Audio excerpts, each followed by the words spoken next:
And apparently we're live. Yay! Hello, everyone. Welcome officially to the kickoff sprint for MiddleEarthAthon. Joining me are, introduce yourselves, my lovely co-hosts. I just realised my name is Yo.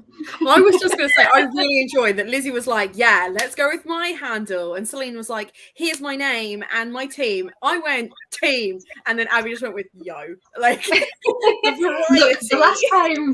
the last time I was on StreamYard was just to video chat with someone because I don't do that over normal platforms anymore. I just use StreamYard. Mm-hmm.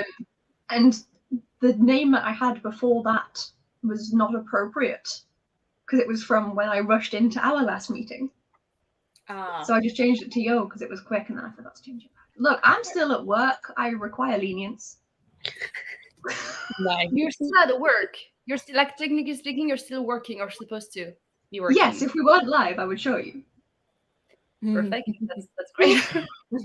I'm not supposed to be working. I'm choosing to work overtime because this needs done. Okay. So, right, okay. Well, we have some people. Oh, my computer is running like absolute arse. Of course it is. So now it's taking ages for me to see if I've clicked something. That's just perfect. Great. Stop stressing. Stop stressing. You've got the 2 comments that I can see. That's it. You're good. I can. Yeah. It's fine. So, for context of those watching this back later, this is Lizzie's first official readathon. So can we just? But that's why Lizzie is being very highly strung today. We're going to be gentle, aren't we, Lizzie, with ourselves? Yeah. We're going to be nice to ourselves. I will also just say I was at a wedding last night and I fell asleep this afternoon and woke myself up. I don't know what I was dreaming about, but I woke up. You know, like how dogs fart in their sleep and they're like, oh my God, like they wake themselves up. Without the farting, but I woke myself up in that same really shocked manner. So I don't know what the hell I was dreaming about. So I'm like a little bit not the best way right now. This morning I was worse. I don't know. Hannah was very upbeat this morning and I was like, no. See, the thing is, I didn't realise I was a morning person. I've never considered myself a morning person. I don't like waking up. And yet I've moved in with Lizzie and I am a morning person. Turns out I am a morning person and Lizzie is not a morning person at all. And I sit here, right, under the stairs. So Lizzie has to come round to say hi to me. And the glare that I get every morning. You get the glare every time. Not even in the morning. Every time she comes down. Anytime she comes down the stairs and she just... It's like, you know what? And like I then feel like I need to go above and beyond with the cheeriness to kind of like compensate. And she shows violence. She's more every time. every time. Well, it feels right that the Witch King leader is roasting me. Like that feels right, you know? I mean, she's taking her job seriously, guys. I am all the bad guys. 100%. She's leaning into the role. Yeah. Oh, let's be honest. If any of I was so prepared in that I wasn't prepared at all to rock up to this first stream, but in like full Nazgul costume.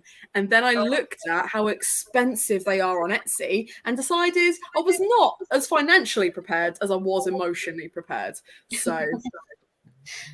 Well, you know, I didn't go for a Tom Bombadil cosplay, which I very nearly did. And I think, because it's my first one, it's only a week long, I think next time, because I hope there's a next time, we'll do another round and I'll go a little bit more ham on, like, costumes and stuff. Because I thought this time we'll just have a nice, like, try and be chill about it. I'm not a chill person. I don't know if anyone's noticed, like, but, we are obviously kicking off MiddleEarthAthon. I've got my Witch King leader, Hannah, who is that side, not that side, although you're that side for me on my computer, but it's... I'm over here. We've got my lovely team men host, Celine, underneath me, and the wonderful Abby, who is heading up Team Dwarf. Not even the shortest. No, you're not by a long shot, but you do like rocks. But it's the rock thing, you know? I literally the last book I finished is a non-fiction on geology. Geology. Okay, that's interesting. I we am all a say walking hi. stereotype. I'm a walking stereotype. Hello, Ali. Hi. Could do a black. I mean, that is a good shout. I don't Yes. own a black hoodie that fits, but otherwise I absolutely would. Although, hopefully, certain black hoodies should be arriving within the next week, which is very exciting. I don't know But what I'm they not do. talking I about did it not now. know about It's this. a different readathon. I can assume what that's about, but I did not know this. Mm-hmm. How did you not mention this? Well, I've ordered some samples in small, medium, large, and XL. The medium, XL, and large have all been commandeered, but there will still be a small sample available. Yes, and then like hopefully once I've got photos and stuff, they'll go up on Waypoint's website when I don't when know it's a if different my readathon. When it's a different readathon, and I'm sorry, Lizzie, I'm Different taking over readathon. again because I'm just really fucking excited. No. At some Hannah, point, message me the dimensions for the small because I want to know if I can now. I don't know if I can. I'm somewhere between a small and a large. It's great. But yeah, Helpful. let me know. So Hannah is my readathon like master and knows how to do this. So I am happy for her to plug her readathon because it's fucking great, and that's Gothtober in October. So if you're looking for any more readathons in October, I can definitely recommend Gothtober. It's a really, I'm going to use Hannah's phrase because Hannah is here and it's seeped into my vocabulary and I hate everything about it, but it is a good time. There it is.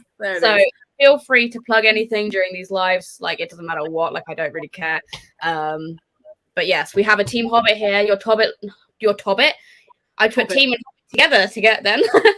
Your Team Hobbit leader should be coming at some point this evening.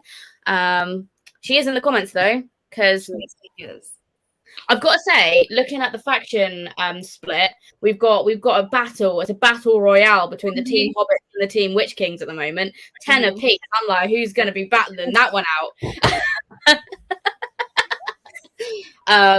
Just to explain to everyone what I'm doing as Tom Bombadil is trying to read as many books as I can. I've TBR'd 19. My TBR video is in my channel. And basically, I'm going to log every read I read, and it will be for whatever team I am reading for at that current day. And I'm currently reading for Team Dwarf with the Atlas 6 for Shiny. So that's where I'm starting. What is everyone else starting with? I don't know because I did a poll. I will tell you that I am starting a Harmony. Because if I'm going to DNF any of them, I suspect it'll be this one. So starting, as I mean to go on, with absolute chaos. And then if and when I DNF or don't like this one, I've got Pages & Co. as a backup. I need to know why you think you won't like it. Like, what's your reason? I don't really like sci-fi. And then just the moral of the thing, I don't know. Well, there are some sci-fis that slip through the net, okay? Saga, the graphic novel, epic. Red Rising, which is basically Game of Thrones in space, epic. But, I mean, The Martian, obviously, great. But, like, they are, to me, the exclusions that prove the rule as opposed to general, like, sci-fi. I will say, Illuminate, it's my fault that Hannah's reading Illuminate, so I just need to put that out there. I did kind of bully it onto Hannah's TBR. And I feel like Illuminate reads more like a horror. At least the first one. It's got a lot of horror elements in it. It's just in space. Like, that's the sci-fi element, there's space, and there's an AI, right? But actually it's a horror. I enjoyed it when I read it. I'll never carry on with the next two. No desire, implement, no, never ever gonna. Because it was boring, or because you didn't enjoy it, or because the book finished and the story finished, and then what I've heard from everyone else who has read the other two, a lot of people just say that it's like the same story rehashed slightly, and it's just repeated. Is what I've heard. Right. No. And so I was happy. I mean, Lizzie clearly disagrees, but I think she might agree with the fact that the first book wraps up pretty well. You can just read the first one and leave it at that, and I'm more than happy to do so. The second one broke my heart. Screaming. The second one broke my heart. I was bawling by the end of the second one. I actually think I was on Zoom with Celine at the time because it was during the pandemic. Maybe It broke my heart, the second one. But the first one is a good place to stop, and I wouldn't push Hannah to read the trilogy because that's not fair. Because J. Kristoff is trash, and that's where we're going to end that, I think. Yeah, no, that's probably for the best. Because otherwise, I will just pick up my little soapbox and get on it. I already started 2 books. We love to hear it, Ali. Me too, Ali. Have you finished 2 books? No, don't do that to Ali. Don't do that to Ali. Ali doesn't finish things. She starts 100 books, and she will be lucky if at the end of the readathon she's finished a book. Don't say that on No, and you know what? If she has, we'll all be really fucking proud of her. Yeah, because that's one book that you haven't. Because Ali has like 100 children, 1,000 pets, and she can start as many books as she likes. No, I'm joking, but obviously, that's Team Witch King, so you know we've got to cheer for whoever finishes any books because happy days. To be honest, yeah. For sure. Illuminary Super, yeah, it is because it's not all pages of text. So Hannah will probably read like 200 pages in the first sprint and be like, "Oh, it's okay, but I can never read." That's also fair. That's yeah. Reading Crave right now, but I do plan to reread The Hobbit. We love to see it. I think Crave is a vampire book, but I could be wrong. It's a vampire romance, is it not? Like it's like I feel like it is. I haven't read it. It doesn't appeal to me. Like I went through a phase of loving vampires, but never loving them to the extent that Lizzie loves a vampire. But I really enjoy a vampire. And now I like corny vampires. I like the kind of like the little vampire type vibes as opposed to Twilight vampire vibes. Like it has to be a very particular kind. Or certain Dark Thing vampires where it's just this is a thriller. There just happens to be vampires in it, you know? Yes. Not to interrupt and try to backseat host, but you did ask what we were reading, and then Hannah said, and then we just never carried on. So Celine. I'm so sorry. No, you're correct. That's terrible. I completely forgot. I'm only doing it because I would want someone else to do it for me. Thank you. Flower. Yes. It's a nice quick read. For my 5-star read because I loved it at the time, and yeah, I'm annotating the whole thing, and I'm already pretty much at the end of it. I have like 90 pages left, I think. Look, Celine's making us all look terrible. Yeah, I intend to do so. I'm sorry. I want to be competitive this time. I want to read like a lot of books. So sorry, who knew Celine was the competitive one out of all of us? Who never. I'm not even competitive. But like this time around, I'm gonna read a lot. I'm not even competitive. I'm just gonna win. That's what I say to Lizzie all the time. Like Lizzie and I were like, "Oh, we didn't realize this was a competition," and then I'll be like, "Yeah, I wasn't competitive. I just know I'll win. Like I'll just win." I like to pretend that I'm not competitive, but we all know that never actually happens. Like, No. Look at Hannah's face right now. As soon as I said that, I like to pretend. I was like, I've met you before. I know that's not true. Abby, what are you reading? Currently a work document, but the winner of my polls was split between this. I mean, there was 3 books, but it's 50-50 split between All the Light We Cannot See and Demon Road. I thought it would be the other one. And which one? This one. I voted for this one because I had it and I haven't read it yet, and just I will have your opinion. Well, see, the reason why with them being 50-50, I went for this one is because 1, we all read the Skullduggery series together, and 2, I stole this copy from Lizzie. Yep, you did. Yeah, you did. I don't remember that. Didn't you? Yep. Okay. So, you know, that was so funny. I said to Hannah, because obviously Olivia was was unhauling a bunch of books, and Hannah had shown me the list. I said, "Oh, Demon Road," and then Hannah went, "Oh, Abby's already got that," and I went, "No." You know what? It was worse than that because I messaged Olivia, and Olivia was like, "Yeah, that's fine." And then 5 minutes later, when actually Abby would really like it, and I know she's a really big Derek Landy fan, is that okay with you? And I was like, I now have to go and break this to Lizzie that Olivia has basically gone, I get it. I said you could have it. I'm now changing my mind. I'm not even like, I can't even be mad about it. Like, that's true loyalty in my mind. Because like that's like, Abby, I've known you for ages. I know that this is an author that you love. Let's go for it. Hey, Hannah. I've been here like 10 minutes, but I didn't want to Oh, break I'm so sorry. You know, Oh no! Sorry. No, wait. I would just say there's now a double line on who's here, and I didn't see because Hannah has just turned up and it's on the second line, and I just saw the top of the flower crown, and I was like, oh, shit. How long has she been here for? I'll just add her in. Because you were like mid-flowers, like I'm not going to interrupt you. When you've finished your round of what you're reading, I'll be like, let me in. I'm I mean, so Hannah, sorry. do you know us at all? We never stop flowing. This is the problem. The flow don't stop. The flow You have don't to stop up. You have to. Never. So, since you've just arrived, what are you reading? Well, I haven't started anything yet because work was mad, even though I managed to log off early. But that's because I worked over the other day. So, but I'm going to read. Oh, that's not showing up at all, is it? Orange Boy by Patrice Lawrence. I'm probably saying that wrong. I don't actually know how it's pronounced. But yeah. It's the one that will fit all 3 prompts the best. So I'm starting with it in case it goes terribly. That's good. That's As if you can do all 3 prompts in one, and my stack right now looks like this.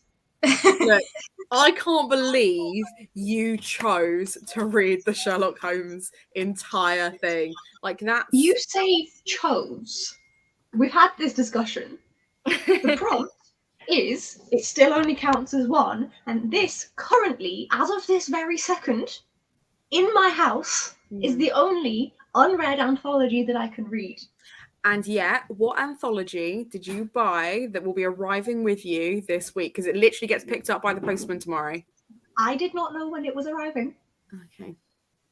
But you only told me this when you saw that I picked this, but it's the new version of Armageddon Out of Here, which I may switch to. However, I already had a backup plan. So inside, this is every single Sherlock Holmes things ever. So my backup plan is inside of it. You know how they had like short stories that were bound up anyway into like the Adventures of Sherlock Holmes? Well, there's one that I've not read any of the stories from, which is the casebook of Sherlock Holmes. And that is just this bit. And it's like 200 pages. So my backup is like, that is a collection of short stories. Yeah. So I won't mark the book as read on Goodreads because it won't be done, but it will do for the prompt.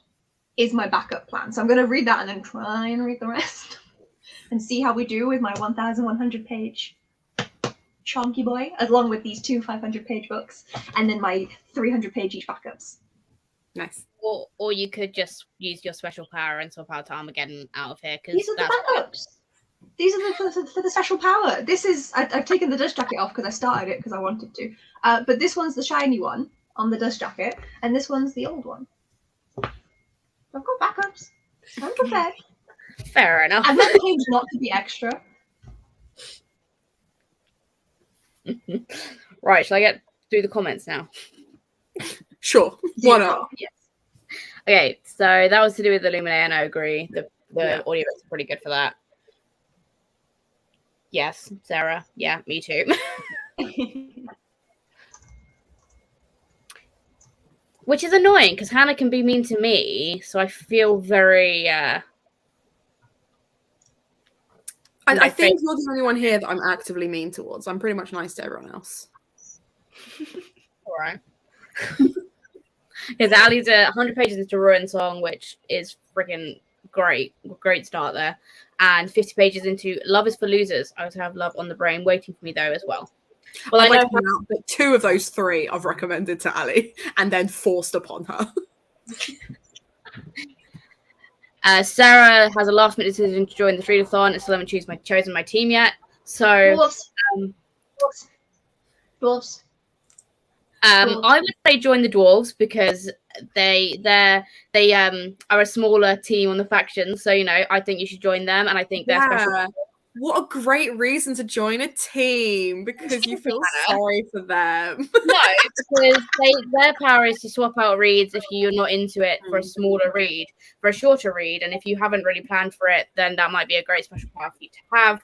Although Team Hobbit, Team Men, Team Witch King, Team Elves, they can all argue it, apart from Team Elves because their team leader isn't here. So does anyone want to have a battle royale thing about convincing Sarah to join a team? I say join Team Dwarves, but that's just my opinion. Well, the thing is, I know that Sarah likes a list, so I feel like having 9 prompts and then narrowing it down to 3 is definitely more your vibe. Just saying. I just feel like you know, maybe that's more your thing. If you want to cheat and just read like one book, like The Hobbits, I get it. And the men, if you like the men's prompt, they're in the Witch King ones anyway. So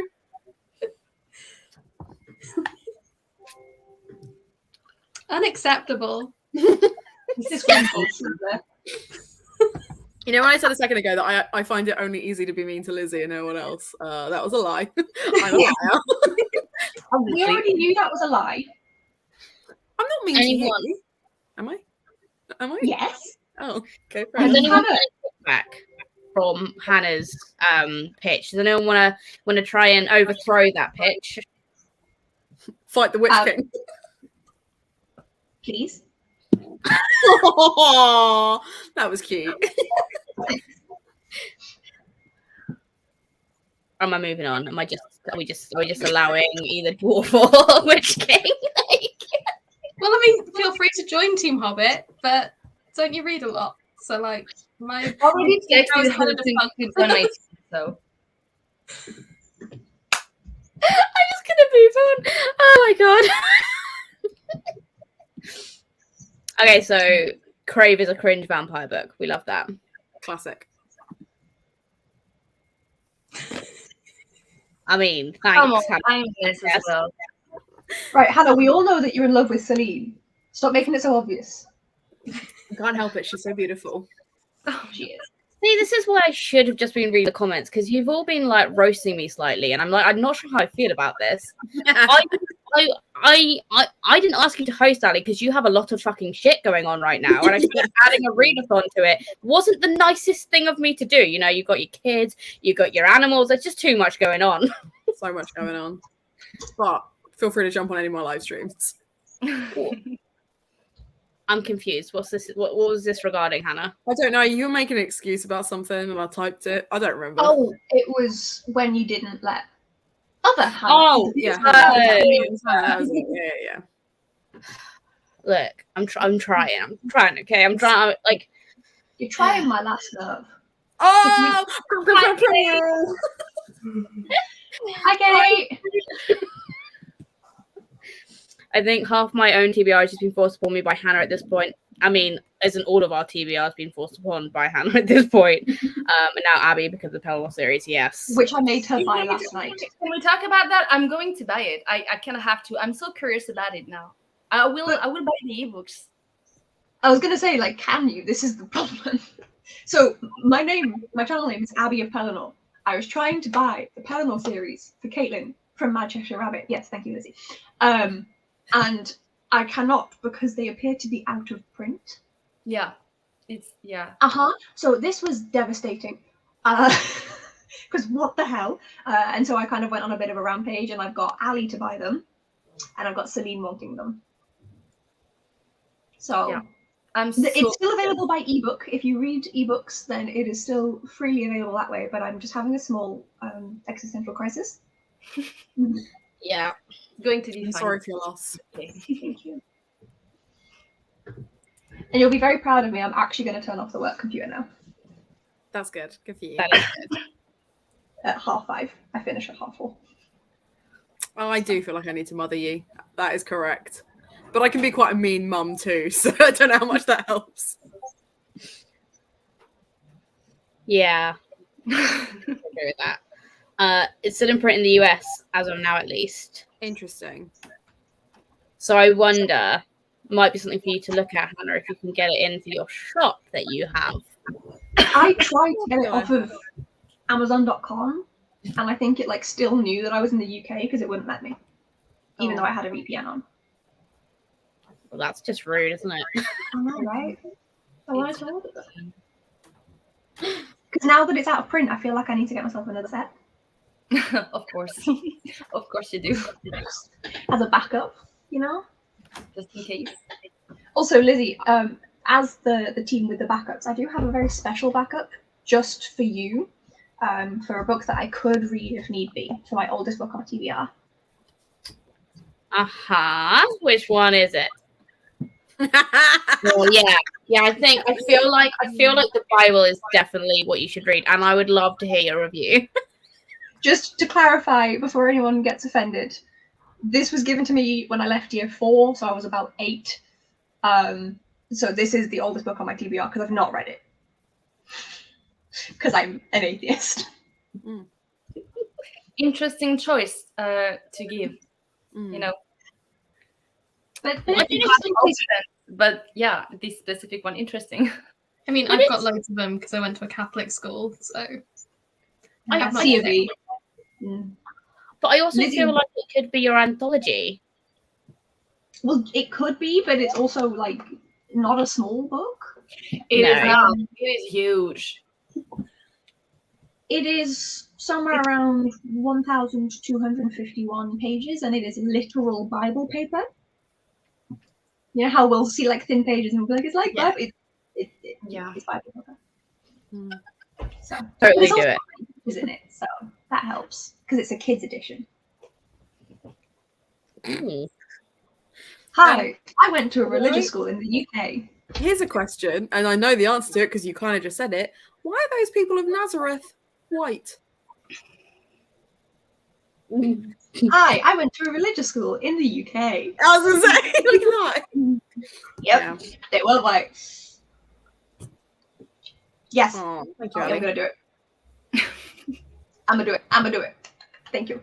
Because, like, at the least, I can then gift it to people. Ruin Song, obviously. Ruin Song. But then Love is for Losers and then Love on the Brain. Because I haven't read that last one, so. I haven't read any of those. I'm sorry.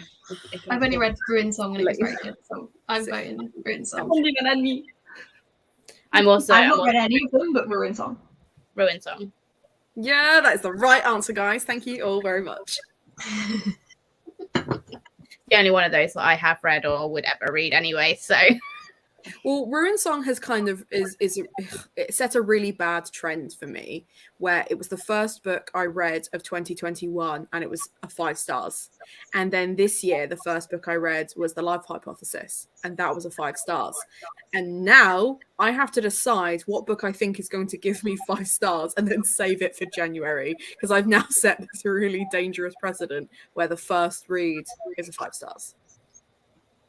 It But doesn't. then as soon as you set a 5-star prediction, you'll then be disappointed the first year that it's not, and then that's like the worst possible way to start a year. So shouldn't you just start a year with a reread of a 5-star book? You'd think, but I've tried rereading some books recently and none of them have actually hit as high as I've rated them before. Interesting. What have you tried to reread? I've been going through like all of my like children's favorites. Because I did another video in 2021 that was like 10 kids' books from my childhood I wanted to reread, and I've been rereading them, and not a single one has had 5 stars. Well, I think I've given them like 4 stars when I've been rereading like childhood faves, like Goodnight Mr. Tom and stuff. Yeah, it's never quite the They same. hit differently when you've read so much more. Yeah. Like Goodnight Mr. Tom is devastating when you are, how old was I? 7 years old. But it doesn't hit as hard at 25. Yeah, that's fair. Which is sad. Yes. Well, yes, you can.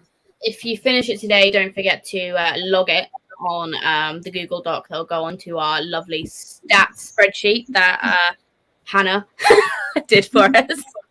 It's very beautiful. Wait, Hannah was the one that did the spreadsheet?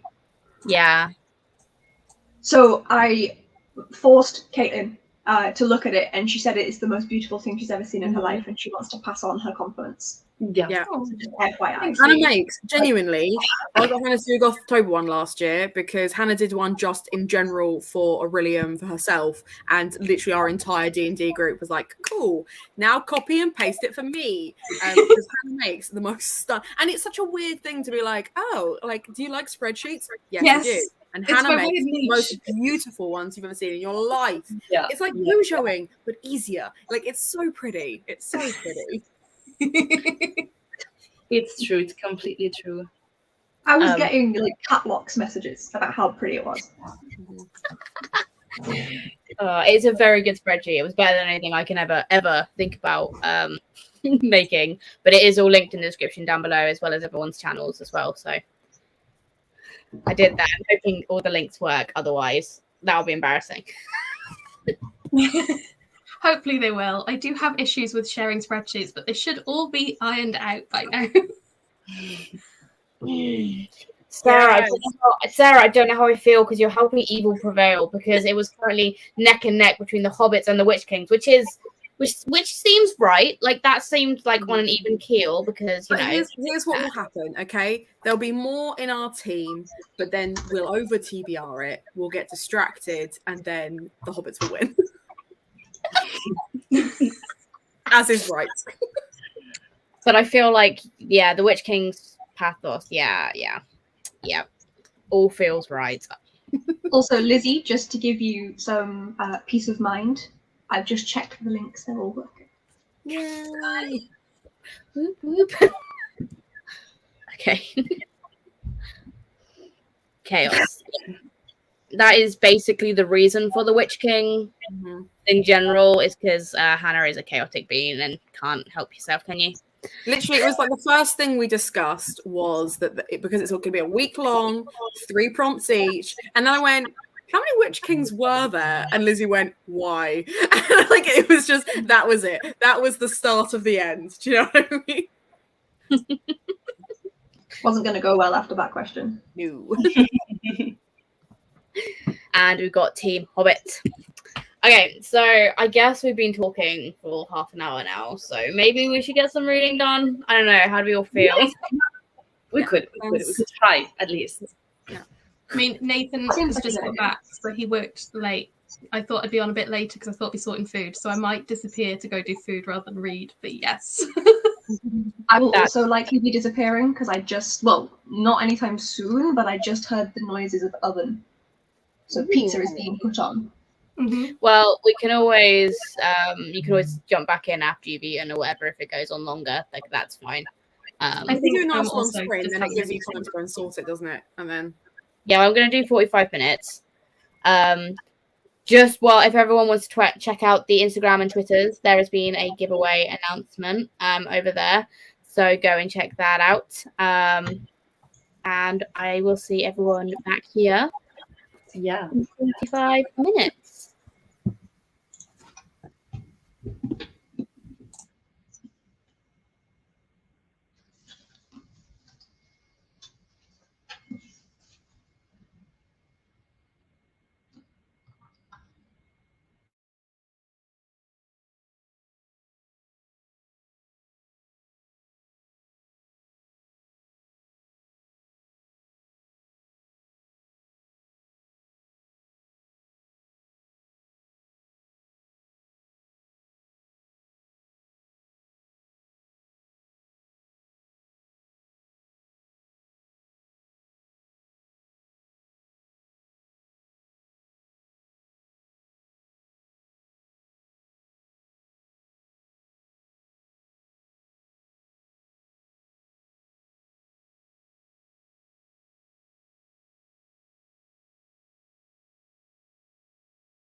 Hello. Hello.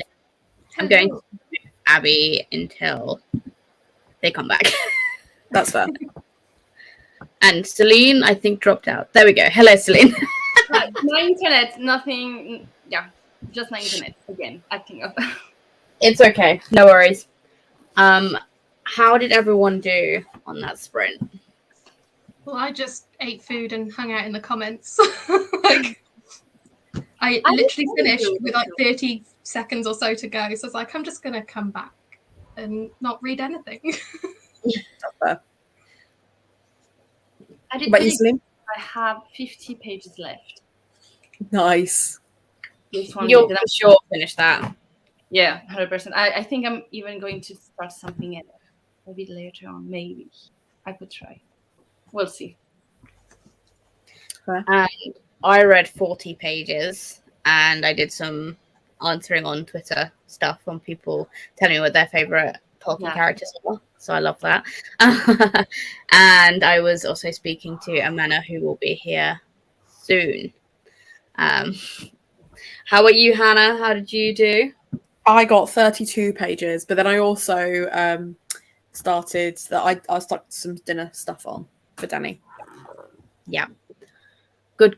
So it was all quite a good sprint and food getting. I mean, that's kind of in keeping with the Hobbits, I guess. Yeah, that's fair. To be Maybe fair, that's what I'll do every sprint. 100%. my tummy is rumbling now. Like I'm getting hungry.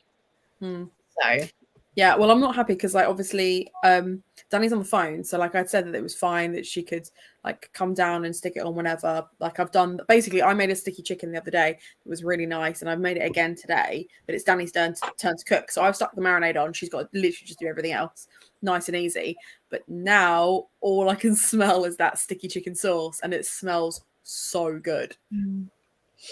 it is good. It's like my favorite thing we've ever had. Like genuinely, it is so good. And with Packjoy, oh, it's fantastic.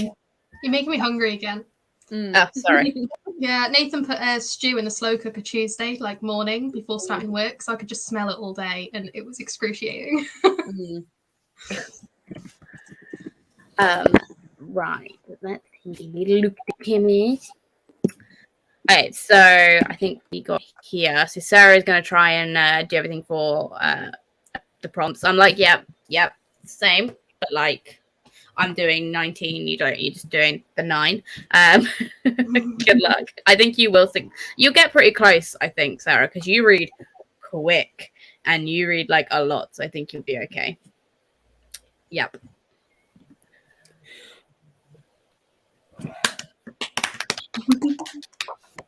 Proud of you. Oh, I wanted to pick up my camera again.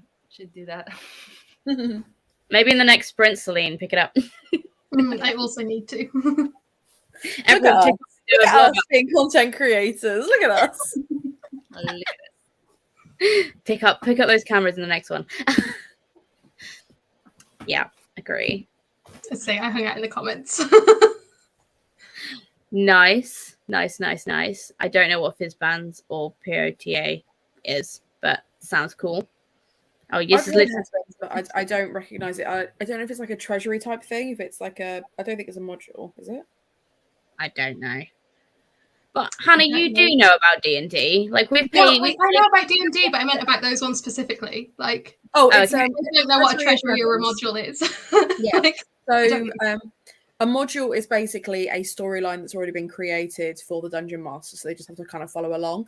A treasury is more like a dictionary, but for different creatures. And Fizzbands is specifically dragons. Okay. I knew I I saw that recognised it was dragon. I I was like, I love a dragon. I mean, I don't like fighting a dragon, but I love a dragon.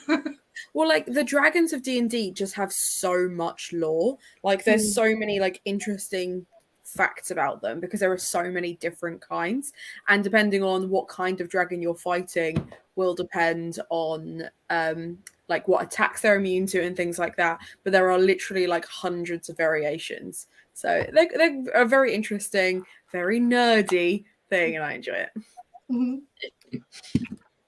it. Kate is listening to I'm glad my mom died. Know how far I got. That's everywhere at the moment, that book. Like I've heard so many people that I watch on like BookTube and TikTok and all that stuff like talk about that book. And I'm always like, that just seems really dark. It is. It's a really dark memoir. I've seen some really cool things about it, and I've seen loads of interviews about it that the author's done, because she used to be like a Disney kid. She was on like loads of different Disney shows, and her mum was very much a actor mom, like pushing her to be this like super famous actress that she didn't really want to be, like, or certainly pushing her harder than she wanted. And I think she was abusive as well.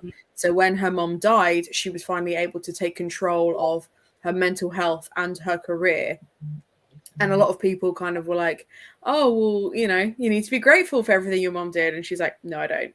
And like, that's fundamentally like what most of the memoir is about. I'm really excited to get to it. I love a memoir anyway, but it sounds really interesting. And yeah, dark, but in like the best kind of way. Yeah. 4 books I need to finish for next month. You can do that, Kate, easily. Celine talked me into picking up Jonathan. Oh my god, that is a huge book. That is huge. Yeah. No, knowing that we're technically speaking buddy reading the Count of Monte Cristo at the moment, and I'm not doing that good. It started off great, and I'm stuck like to, I don't know, for something 100 pages, I think. Which is like is basically a third into the book, and I'm like, how? Read 17 pages. I made some lunch for the toddler. Love that. Reading and being productive. We love it. Was updating my spreadsheet for my TBR for a good majority of the sprint. Good use of time. That's an important thing to be doing. Yeah. So it's Summer Bird Blue and got to 5%. That's great. That's a great idea. Go and get some coffee. Like for sure. I'm also guessing that you're in the US and not the UK because you made lunch and coffee at this time. I mean, do what you want, I suppose, but also I like sleep. Yeah, I mean, I'm reading that going, I haven't had a coffee today. That sounds lovely, but it's also 6:30, and I'm like, no. Bad idea. Yeah, probably just a bad idea now. Fizman's Treasure of Dragons. Okay, yeah. I'm almost batshit. Good to know. Good to know. Where did you go, Ali? What happened? Why is it whoops, I'm back? And we have an Abby back too. Look at that. Hello. Ali, let's not do this on this stream, but go and eat some food, please. Food is good. You need food. I'm guessing that was for being in the US. I don't sleep too much. If I have more than one, I can't sleep. Caffeine does literally nothing for me. I am now addicted to iced coffee that Hannah bought once. Yeah. And now I'm addicted to it. Like, it's delicious. The thing is, Lizzie always tells this story like I am a villain for bringing this iced coffee into the house. Here's what happened. I do the weekly shop every week, usually just me on my Larry, going around Sainsbury's getting all the stuff we need. And occasionally I will drag Lizzie and or Danny along with me. And one time I brought Lizzie and Danny with me, and I was like, you know what I fancy? I fancy a milkshake. I fancy a litre of chocolate milkshake. But because we all kind of share the shopping and I pay and then everyone pays me back and it's got to be equals, even Stevens across the board, I can't just get myself a milkshake. I've got to get Lizzie something as well. So I was like, oh, I'm going to get myself a chocolate milkshake. Do you want this caramel latte that's the same price? Is it the Arctic one? Mm-hmm. It's so good. I'm addicted. I'm not that you can. I'm so jealous right now. The thing is, it's one of those things like we put it in the basket. I thought nothing of it. I finished my chocolate milkshake, had a great time, and was like, that was a nice treat. Lizzie was like, oh, this is my life now. And like I've had to buy it every week since. I have also been like that. It is so, it's just like, it's not like that, it's not too sweet, but also it's just sweet enough that like you have to add anything to it, and it's already pre-iced. Like, we love that. It's also one of like the freshest pre-made ones I've tasted. Like, a lot of them are like almost slightly musty. Musty? Yeah, I don't know how to describe it, but yeah, like they're not. It feels fresh, like more vibrant than coffee, I guess. I don't know. I'm not a coffee person. It's new to me, so I don't know how people describe it. But I that's don't know how if I've ever described coffee as musty, but then I'm not a coffee person either. The only coffee I like is a chai latte, and that's barely coffee.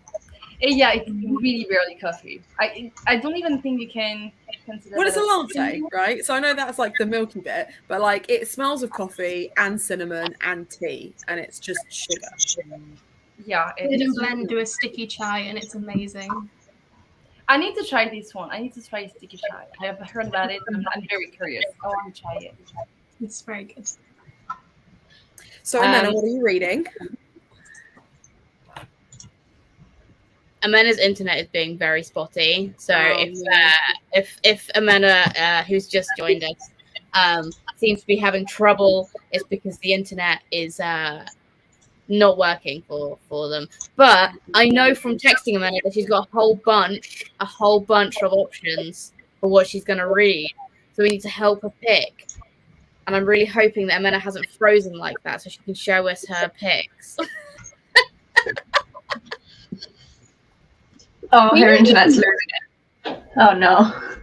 We can hear you. I think you said something then. Yeah, didn't you? we Can can. you hear me? I'm Yeah. not sure if my internet is stable, to be honest. I'm so sorry. We heard everything you said then, so it seems to be like okay. That's good. How is everyone? I'm a bit later to join. Good, thank you. How are you? It's Friday. I'm perfect. Well, Right answer. the whole team of MiddleEarthAthon is now Yeah. in session. Although if I do not plug my laptop in right now, I will be disappearing. So be right back. We lasted for exactly a second. I just need to say, Ali, you don't want to do that in D&D dragons. They're not quite the same as like dragons in smut books. I just need to. And yet every bard treats them like they are. True. Let's get that one. And everyone's saying Memoir, the Janet McCurdy one. I think it's the Glad Mum. Yeah, Janet McCurdy. I've got that on pre-order for when it releases in the UK. FYI, for anyone who is based in the UK or who gets things shipped from the UK, it is £10 in WH Smiths right now for the hardback to pre-order it. Whereas it's like just under 20 on like Amazon and Waterstones. I don't know if you've got it on Waypoint, Hannah, so I can't rep Waypoint. I haven't yet, but I'm sure I could match their price somehow. I think they kill me. You did your haul recently, and like a few of them, you were like, and I got this one from Tesco's, and I got this one from this, and then Waypoint, and I was like, look how excited you are, and I was like, and you're like, and then this one is also from Tesco's. I'm like, oh yeah, we're back to Tesco's. I can't compete with Tesco's. The problem is you walk in and you're like, oh shit, like now I want it. It's in my face and I can. No, that's fair. That's why I can't be trusted to go into Waterstones, because I walk into Waterstones 5 seconds later, I've got 6 books in my hand. Where did that happen? You know, It's dangerous. It's dangerous. yeah. Hey Ali, maybe go get lunch because like seems like it's lunchtime for you. Maybe just a suggestion. Amanda, what are your options for your reading? Okay, listen. There's this. There's this. Okay, that's enormous.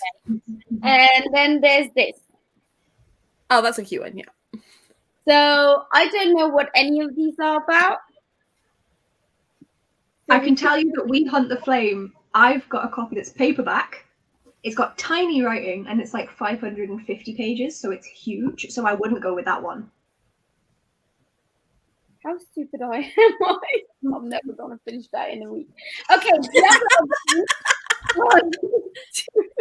Go with the Merciless Ones. We love a sequel. Okay, then I'm going to go with that one. Has anyone read it yet? Like the first one or the second one? I have. No, I've still got the first one on my TBR. Here. I have read both of them because Waypoint can get that one in. And yeah, it's a pretty good follow-up to how it ends in the first one. which I'm not going to spoil, obviously, but it's quite a good like series in general, so I can recommend them. Obviously, the Guilty one coming, right? Yeah. I don't even remember what happened in the first. This is gonna be so interesting. Google it. I don't know. I don't know what to tell you. What prompt are you reading it for? What prompt are you reading it for? Oh, jeez. Sorry, I didn't realize it was such a difficult question. I think this one was for the 5-star based on the cover. Okay. Because it's shiny and I like the cover. That is fair. But it could be wrong. Like I honestly don't remember which one I chose for which one. As long as it works. I'm so chaotic. I'm so sorry. I feel like whatever you'd said, we'd have believed you anyway. Like, 100%. I don't know any of the other prompts for any of the other teams, so you could have been like, "Oh, it's because it's red," and I'd have been like, "Cool." Because I was there when we wrote them all down, right? I did the whole listy thing. I did all the notes, and then I sent it to you guys, and then I was like, "I don't need to save that," and just deleted it from my brain, and then just went, "Right, these." Well, yeah, I think it's got to be that one, because the other ones in yours is about archers and archery, and the other one is set in your favorite season. So I feel like the one that works is the 5-star one based on the cover. Yeah. Oh, look at Lizzie remembering the prompts for her own readathon. No, I have a spreadsheet. Don't give me that. Lizzie's cheating. do not give me that much credit, Abby. Like, I've just got the spreadsheet open. Like, I just went ahead. Man. Also, I have a question for all of you, apart from Imena. With all the love, you just weren't here either. How much did you guys read in the sprint? 0. You know what, Abby? Do you want to just take hosting responsibilities from now on? Because, you know. I assumed you'd already talked about it. We did. No, we did. You weren't here. I'm taking the mic. It's all right, Abby. If she's going to be like this, next time I'll tell you how to run a readathon, and then you can have one, and then Lizzie can guess, and she can be annoying instead. Yeah, that's fine, buddy. No. I was only asking because obviously I buggered off after like. How many pages did you get, Abby? 23. Nice. Good. That was a very low number for me. Yeah. It makes me feel better. I should be at like 75 pages if I read for 45 minutes. But I cooked dinner and then dinner. Yeah, that's fair. And I got 30 pages, so I'm happy with you not reading as much. Same. Yeah. Same. And it's also like Derek Landy, who writes in a way that I read very easily. So yeah. Try playing with Blue Dragons, place the good side. Well, to be fair, not all dragons are evil, so that works. Do we want to go for another sprint now that we're all here? I want to finish my book. No, what do you mean finish your book? You already finished one. Yeah, No, Celine's making us feel bad, Amanda, by reading one of the shorter books. Come on, you want to talk. Like, Lizzie and Hannah, both of you, you're really. Oh, I was like fully on your side, Celine, until you loved me. And Lizzie will like start a book in the morning and be done by afternoon. I have to actively sit my ass down and be like, Hannah, you're doing nothing else today. Otherwise, I don't. I'm currently reading like 10 books again. So excuse me, I've been trying to read this book all day, and I'm not even at page 100 yet. I have struggled. I've been on the struggle. That has nothing to do with your reading ability, and everything to do with the fact the book is trash. Do not, Hannah, do not. It was fine, okay? It was fine. What a glowing endorsement. But yeah, Amanda, Celine's nearly finished the book. 4 stars, I think. Wait, my goal for today is start and actually read 2 pages. Yeah, 2 pages. That's a great goal. You know, can't knock that. If we all read, I mean, that's winning, isn't it? Really. Mm-hmm. 2 pages. It's achievable. What's that they make you do for smart targets? Smart goals. It needs to be achievable. Small, measurable, achievable. something else. Yeah. Yeah. So measurable to achievable. You can read 2 pages in the next however many hours. Doable. Brilliant target. My brain now needs to know what SMART goal stands for, because I know that. Considering I've just done a course on management, I really should remember. Not like specific, measurable, Attainable, relevant, and timely. Yeah. And it is all of those. It is all You of want those. to read 2 pages of that book today. Measurable and timely. Perfect. And relevant. And relevant, and achievable, and specific. Yeah. Okay. Well, on Yeah, that, just turn on screen on, Lizzie. We'll keep going. on that Lizzie's note, just like, okay, these can all leave now.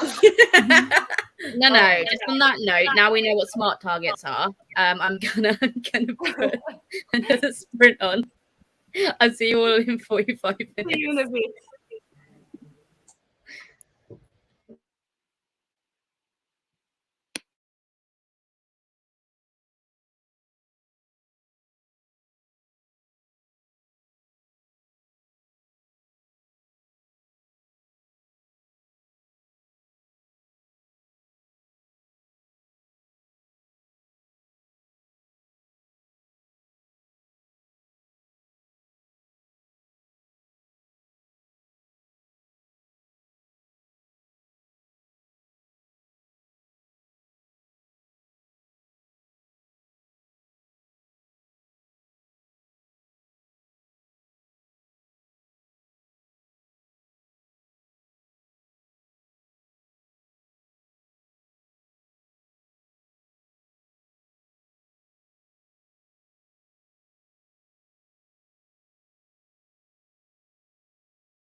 Ayo.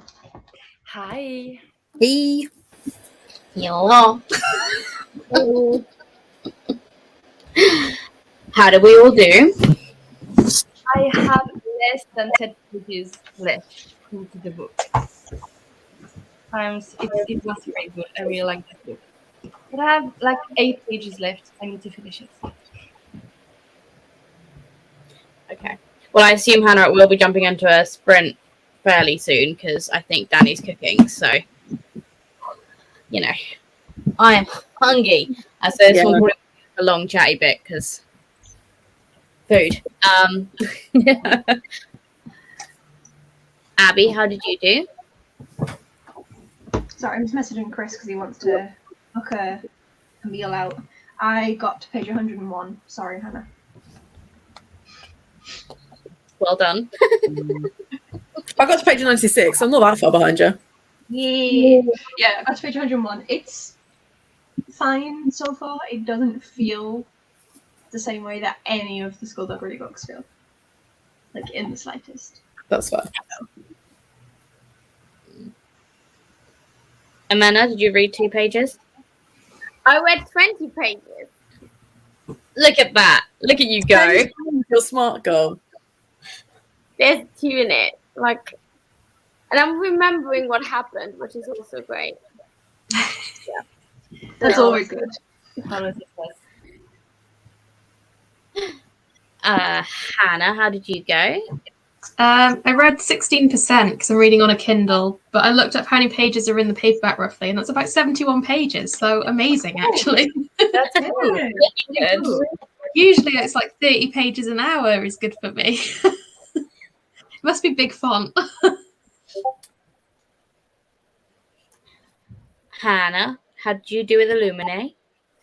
I got to 96, so that works out at like 64 pages. Very, very, very good. I don't care. I know it's trying for like big drama and like mystery and intrigue, and like you've got the government lying, and you've got AI on script, and you've got like plagues and shit, and I just don't care. That's fair enough, but at least it's quick, huh? Mm-hmm. Mm-hmm. You know, I wasn't expecting you to like it, but I just wanted to recommend it to me. I want to see what you thought because it is such like one of those genre, like they have so many different things going on, and I wanted to know what you thought about Amy Kaufman's writing. Well, I can't tell the difference between Amy Kaufman and Jay Kristoff in this. Interesting. Well, before Hannah gets on her soapbox, because I feel that coming, I read another 50 pages of the Atlas 6. Thoughts? Yeah, thoughts. It's fine. Like, there's nothing really happening. They're all just sort of sitting around and like being like shitty to each other and like having really like horrible things about who's going to be eliminated. And I'm like, yeah, I don't really give a shit about any of you. You're all dicks. Like, I don't really like any of the characters. Like, none of them are likable. That's the point, though. I don't care if it's the point. I don't care about them. So why do I care about this story? You know? Like, they've given me no reason to like any of them or want any. Like, I want them all to fail. You want me to read that? Really? You want me to read what she No, just but described? You think I'm going to like it? It's not that bad. I promise. It's not that bad. It's fine. Copy. She said, am I the only one who actually she's like, you'll love it. I Listen, think I gave it 3 stars. yeah, I'm sitting at a 3 stars. Like, it's not terrible. I mean, I'm hating how many things she's describing as being really British. I'm like, mate, if you'd been to England for more than a couple of days, you would understand that British people are not always polite, and they're not always up their own asses, and they don't all have big mansions. Because it's the one thing that's really bothering me is that she keeps on saying, oh, that's very English. And I'm like, fuck off, you American person who has clearly got no idea how British people act. actually But live. this is the thing that kills me, right? And it is something that a lot of like. Hannah, telling her to fuck off is the most English thing on the planet, and I love Yeah, that. for sure. Yeah, no, to be fair, yeah, no, that's accurate. It is something that a lot of Western writers do that just doesn't make any sense to me. When they write about a place they've clearly only ever been on holiday, is they kind of lump the whole group of people with that stereotype. Like Americans get really irritated when British people write about American stories, and it's quite clearly either just New York or California because that's what they've seen on television and not like anywhere else. Because I mean, England's not a particularly big place, but like upbringing wise, it can be very different depending on which county you're in. So like I just feel like, yeah, it just bothered me because like the Brits don't make any sense. The way they treat everything, just yeah. Abby rated books I hated really highly, and I very passive aggressively said, I bought this. I don't want it. You want it? No, a book, one book, singular book. Was it? No. You liked American Gods as well, didn't you? I gave it 3 stars. It was I gave it 1. So I liked the concept of American Gods, and I like Neil Gaiman's writing, but I didn't like American Gods, so it equaled a 3. I am just going to say one more thing about the Atlas 6. Okay. There's a really annoying thing, writing-wise, as well, that's really getting under my skin, is instead of saying, like, breaking down who's saying something, they just put who said it in brackets next to... And I'm like, I really fucking hate that, because who taught you that was the way to write a book? Like, I know she was, like, I know Olivia Blake was a indie author, but I'm sorry, but Hannah's an indie author, and she doesn't do shit like that. I'm like, I'm sorry, you need to know your craft, and I'm getting, like, real... Like, this book was really lucky that it went viral, and it went viral in America, and I'm like, Americans would eat this shit up. Like...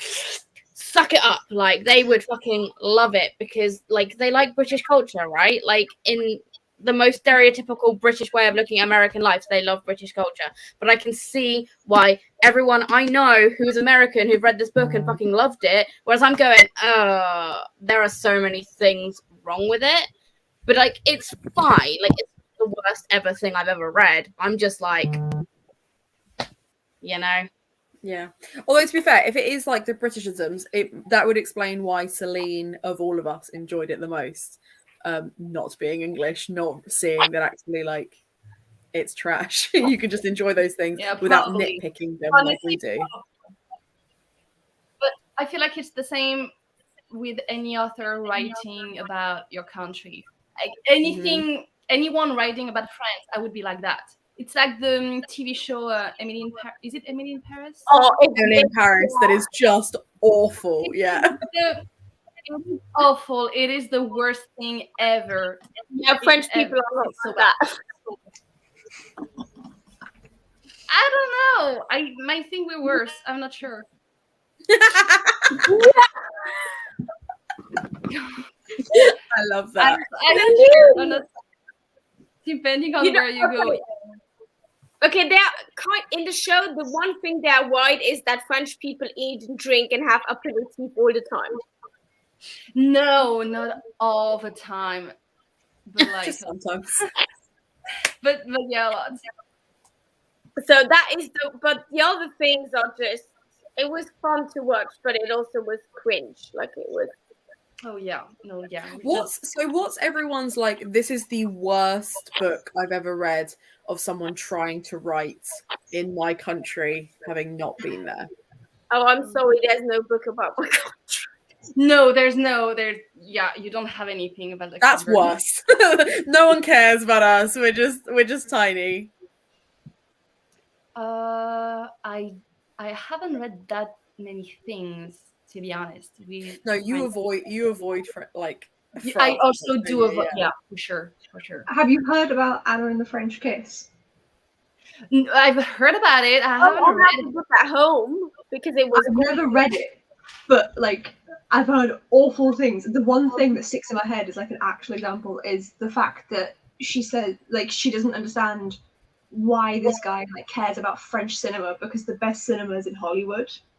And it's like Okay, See, so I have read it, and I can absolutely see why her as a character would say that, right? So she is sent to an international school in France rather than the American school that she used to, like American international school that she used to go to for reasons that I cannot remember. So she doesn't want to be in France anyway. So there is a lot of moments where she's just like, I get it, it's French, I just don't care. And then what kills me about that book is, yes, it is set in Paris. She sees maybe 2 or 3 Parisian things and then spends the rest of her time kind of walking to and from this cinema that she doesn't like with this boy that she does like, who is also American. The French kiss isn't even with a French boy, it's with another American at this international school.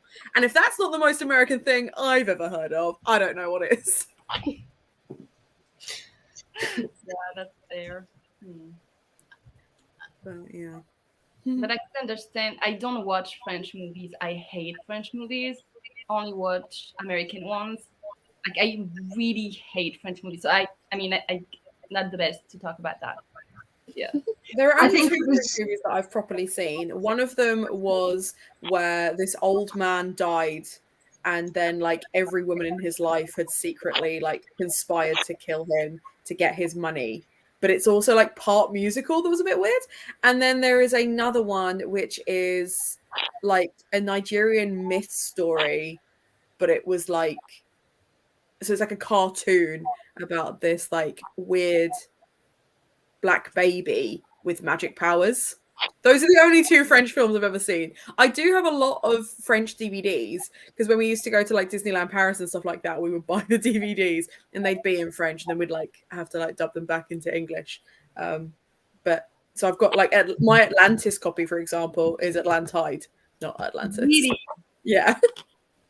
Right, I'm sorry to cut you off, but I'm going to quickly do the comments and then throw us back into a sprint because I've just been informed food's done and I'm too hungry to wait. So I'm going to just real quick go through the comments. I have to make something as well. Good call. So the Jeanette McCurdy book, check the content warnings. There's a lot, but it's good, but oof. So yeah, that's always really important anyway in whatever book you're reading. If that's something that, if there's anything that you might come across, always look up content warnings, like protect yourselves. And apparently it's a good thing that this person's mom is dead. So Okay. Sarah got 21%, so about 60 pages. That's great progress. I think I've already hashed that out. I'm not going to go into it again. And to be honest, yes, it is, but it's fine. And Sarah was laughing at something we said. I don't know what it was at this point because, you know, we said a lot. Right, I am jumping us back straight into a sprint. As I said, I'm hungry, so hope that's okay with everyone. I'm going to see if I can film some vlog because I haven't done it yet. And I'm tempted to just sit here to continue and chat and just like, even whilst the timer goes, just, you know, just to be difficult. All right, Hannah, well, you do that by yourself, all right? Okay, you'll be in the background of my vlog. Yeah. Oh, I won't do that to you, Hannah. I'll be. No, it's all right. I can always mute my laptop. That is what that. I mean, Lizzie could literally mute me, but I'm not going to though because you're an adult and you can choose to do what you want to do. Right, I'm muting and I'm going. good to know. See you a bit.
Hello. I feel much better now I've eaten. I'm pleased for you. Hello. How did everyone else do on season? Well, I cooked and I ate, so not great. I'm gonna.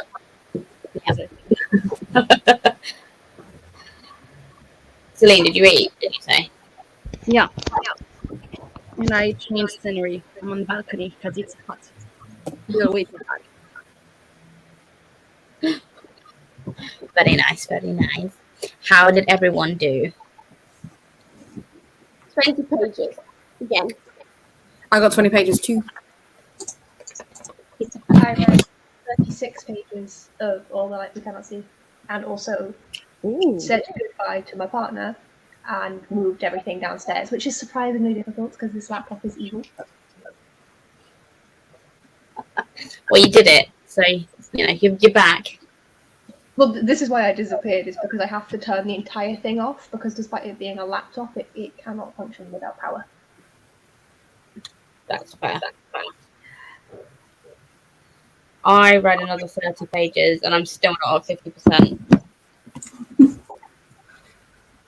I'm so close, but I'm not at 50% yet.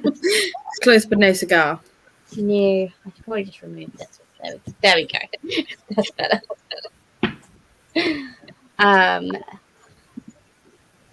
Welcome back, Ali. Joined for some more reading. No. Which one? Lumicrate have done a red, white, and royal blue release. Oh yeah. Can you send me the post? I haven't seen it. No. Just don't look at it. Is it I'm on there? I'm gonna lower my thing. If no one wants to look away now, and then I will tell you when to look back. Okay. Oh, they're awful. So like they are decidedly not good. They look like someone's just dropped like sprinkles all over them. But I will text them to you guys so you can see properly. Yeah. No, that's not good. I've just gone onto their Instagram. That is Bad. It's really, really bad. Can I share my screen? I And then think I so. can show everyone who wants to see it. Yeah, Because it's sure. obviously on the thing. Go So, for it. FYI, when I figure out how the hell to do it, I'm going to be sharing my screens. If you don't want to see them, don't look. I don't know how to do it. Can you guys There, see it? I just have to add it to stream. There we Yeah, go. no. Not good.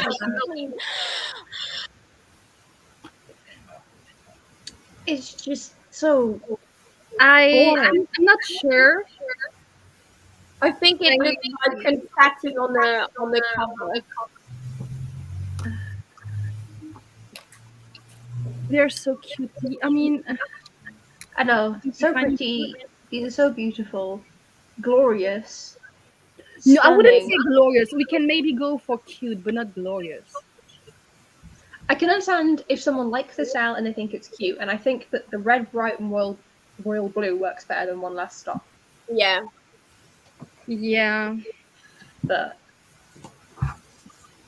I've stopped sharing now for anyone who wants to look back. But Those are bad. Those are decidedly bad, though. But to be fair, We've seen better. I would like to say that sometimes things look better IRL, and sometimes they look worse. Do we all remember Waterstones telling everyone that the Waterstones exclusive of the Atlas 6 was going to be gold and beautiful, and then it was yellow and bad? It was We so don't talk about bad. that. We don't talk about it anymore. Yeah, we don't talk about that. It was You know not which good. one was worse? The one was worse was a gold ball. Oh, absent. Yeah. Oh my god. Because okay, the cover is like a dark green, Hmm. and it's just yellow, but not golden yellow, just yellow, and it's not yellow. Like no, we don't like It yellow. was kind of the same problem with like the other six. They said it was golden spread edges and it was yellow, and it came in, and I was like, The thing is, if they had said it was yellow spread edges, right? Like if they had gone in and been like, this is going to be black and yellow, waspish colours, and then really gone for like a vibrant yellow, it would have looked great. Right? They didn't. And I feel like gold sprayed edges, they have to go for like a paint or foil for it to look nice. Whereas like black spread edges, it doesn't matter what tone you go for, it looks great every time. You know what I'm saying? yeah. They have to go gilded or go bust when it's gold Yeah. edges. Yeah, sure. Yeah. The gold edges that Goldsboro did on Wild and Wicked Things. That was Nice. So like they can do it. It's doable. Yeah. Lizzie, didn't you get an indie company to do yours? Yeah, I got Kingdom Book Designs. They were at Yout. And they basically they did a foiling on the front of the cover. That I would love. That I would love. I keep seeing I keep seeing that is because Lizzie put it on her Instagram and I then went and followed the person. So that's why I'm seeing it. Yeah. And I keep seeing like indie shops So foiling on the front of books, and I just want to know how. we did this, Yeah, right. and they also did gold spread edges for me. But how do you do that? Like, how? Like, you have to have the equipment and everything. It's not that complicated, but like it's just a lot of money. Yeah, I've looked into that. Okay, so I've looked into that. I can have the equipment at home, but I swear I will not have the patience to put that on the cover. I would. Yeah, it's practice, patience, and decent equipment for sure. But yeah, they did it, and I really, really liked it. And I think I'm going to use them again for a couple more books. Because I've got the not Fairy Loot edition of Illumicrate edition of the last Blood Air book. Oh, it's been a long day. Book. Yeah, so and so they've all got like blood drip down the like edges. So I'm thinking I'm asking them to copy it, so I'd have like a match. So you can send in your I'm own gonna go books. potty. I'm back in a sec. By the way. Yeah, you send them. So when I was at Yauk, I bought You Made a Fool of Death with Your Beauty. I went to them and asked them how much it was to do all of that, and it was 20 quid. By the way, that's what it cost me, 20 quid. And then they took the book away, and then they posted it back to me. So cool. it took about 4 weeks, which is fine. Like a month lead time is not bad. Yeah, and it came back fine. It was packaged really well as well, so I can't recommend them enough. If you've got any book that you wanted a special edition of, you couldn't get it, maybe that's a way to go, because they're pretty good with their penciling. And if you want to change anything, they send you the design before they put it on the book. So they send you like literally like a stencil, and they go, "Oh, is this what you wanted? Just want to make sure." And they double check like colors and stuff. So they were really good. Did you do international, or is it only UK? I have no idea, but you can message them on Twitter. Okay. They'll probably tell you. I'm not 100% sure. But Celine, you could always get. Can you hear me correctly? Yeah. Okay. You can always get a book from Hannah, and then she ships it to you. Oh yeah, 100%. They're my new UK address. Waypoint Books, folks. Even with Hannah not here, we're repping Waypoint Books. Buy books. Yeah. Exactly. Hey, Amy, I'm glad you're doing something productive, and we love that you're getting more writing done. We love that. Sarah got another 37%, another 60%. I'm at 60 pages even. So I think Sarah's going to finish her book fairly quickly. Yep. Yep. Yeah, they are. It's unfortunate. I think Ali's already gone, but bye, Ali. Thank you for joining. Oh, and FYI, she did buy me those books. I've already PayPal'd her the money. I'm not surprised. Well, I say the books. I got her to get me 2 sets. Okay. Well, then I can give them to 2 people. Absolutely. Yeah, you have to share the love. Exactly. It's fine. It's fine. Celine, did you finish The Perks of Being a Wallflower? This one? Yeah. I have 6 pages left because I had 8 and I read 2. I have 6 pages left. So close. Yeah, so close. I need to finish. I'm going to finish it in the next 15 minutes. Mhm. And I'm gonna be doing quite a few more sprints. So I know Amanda and Selena, it's getting later for you because you're an hour ahead. Don't feel like you have to stay, and that's the same to Hannah and Abby and other Hannah too. Like if you want to jump off at any point, just it's fine. You don't have to stay. I'm alone in the house and I have cider. You're fine. Okay, I Nathan thought this would be very on point, so got me a beer glass. wait, I have probably wine somewhere. I can go have a glass. I don't want you all to feel like you have to stay. I just thought I'd say this now because I'm planning to go until midnight. So, I don't want I everyone. don't know how long I'll stay, but I've got a plan to leave right now. My other option is just to fall asleep on that couch. So Yeah, I'm gonna try to stick as long as I can, but at some point I'm just gonna be like grandma being like to go to bed. Yeah. It's okay. I just thought I'd say that now at this point because I was like, I don't want you to feel like you have to stay until the bitter end if you don't want to. I'm up early in the morning, so it won't be the bitter end, but I'm going to see how far I can get. you doing anything nice tomorrow, Hannah? I am going to see my great aunt's house before it's sold, and then go see her. So I don't know. We'll see. It'll be nice to see the house we were on last time. Yeah, because she's been in the same house like all my life, so like we've gone up regularly. So it's kind of sad that I'm not going to get to go anymore. But yeah. Yeah, my parents have just went to Scotland to clean out my grand's house because she possibly might be going into care. She's in hospital right now after a fall. So she's gone. I might never see her again. So similar sort of thing. Yeah. Yeah. Yeah. Don't know how it's going to go. All I know is that she keeps binning everything, no matter what it is. She had like fancy hearing aids and all sorts. She just puts them in the bins. They're like, we can't trust you anymore. Here's some cheap ones.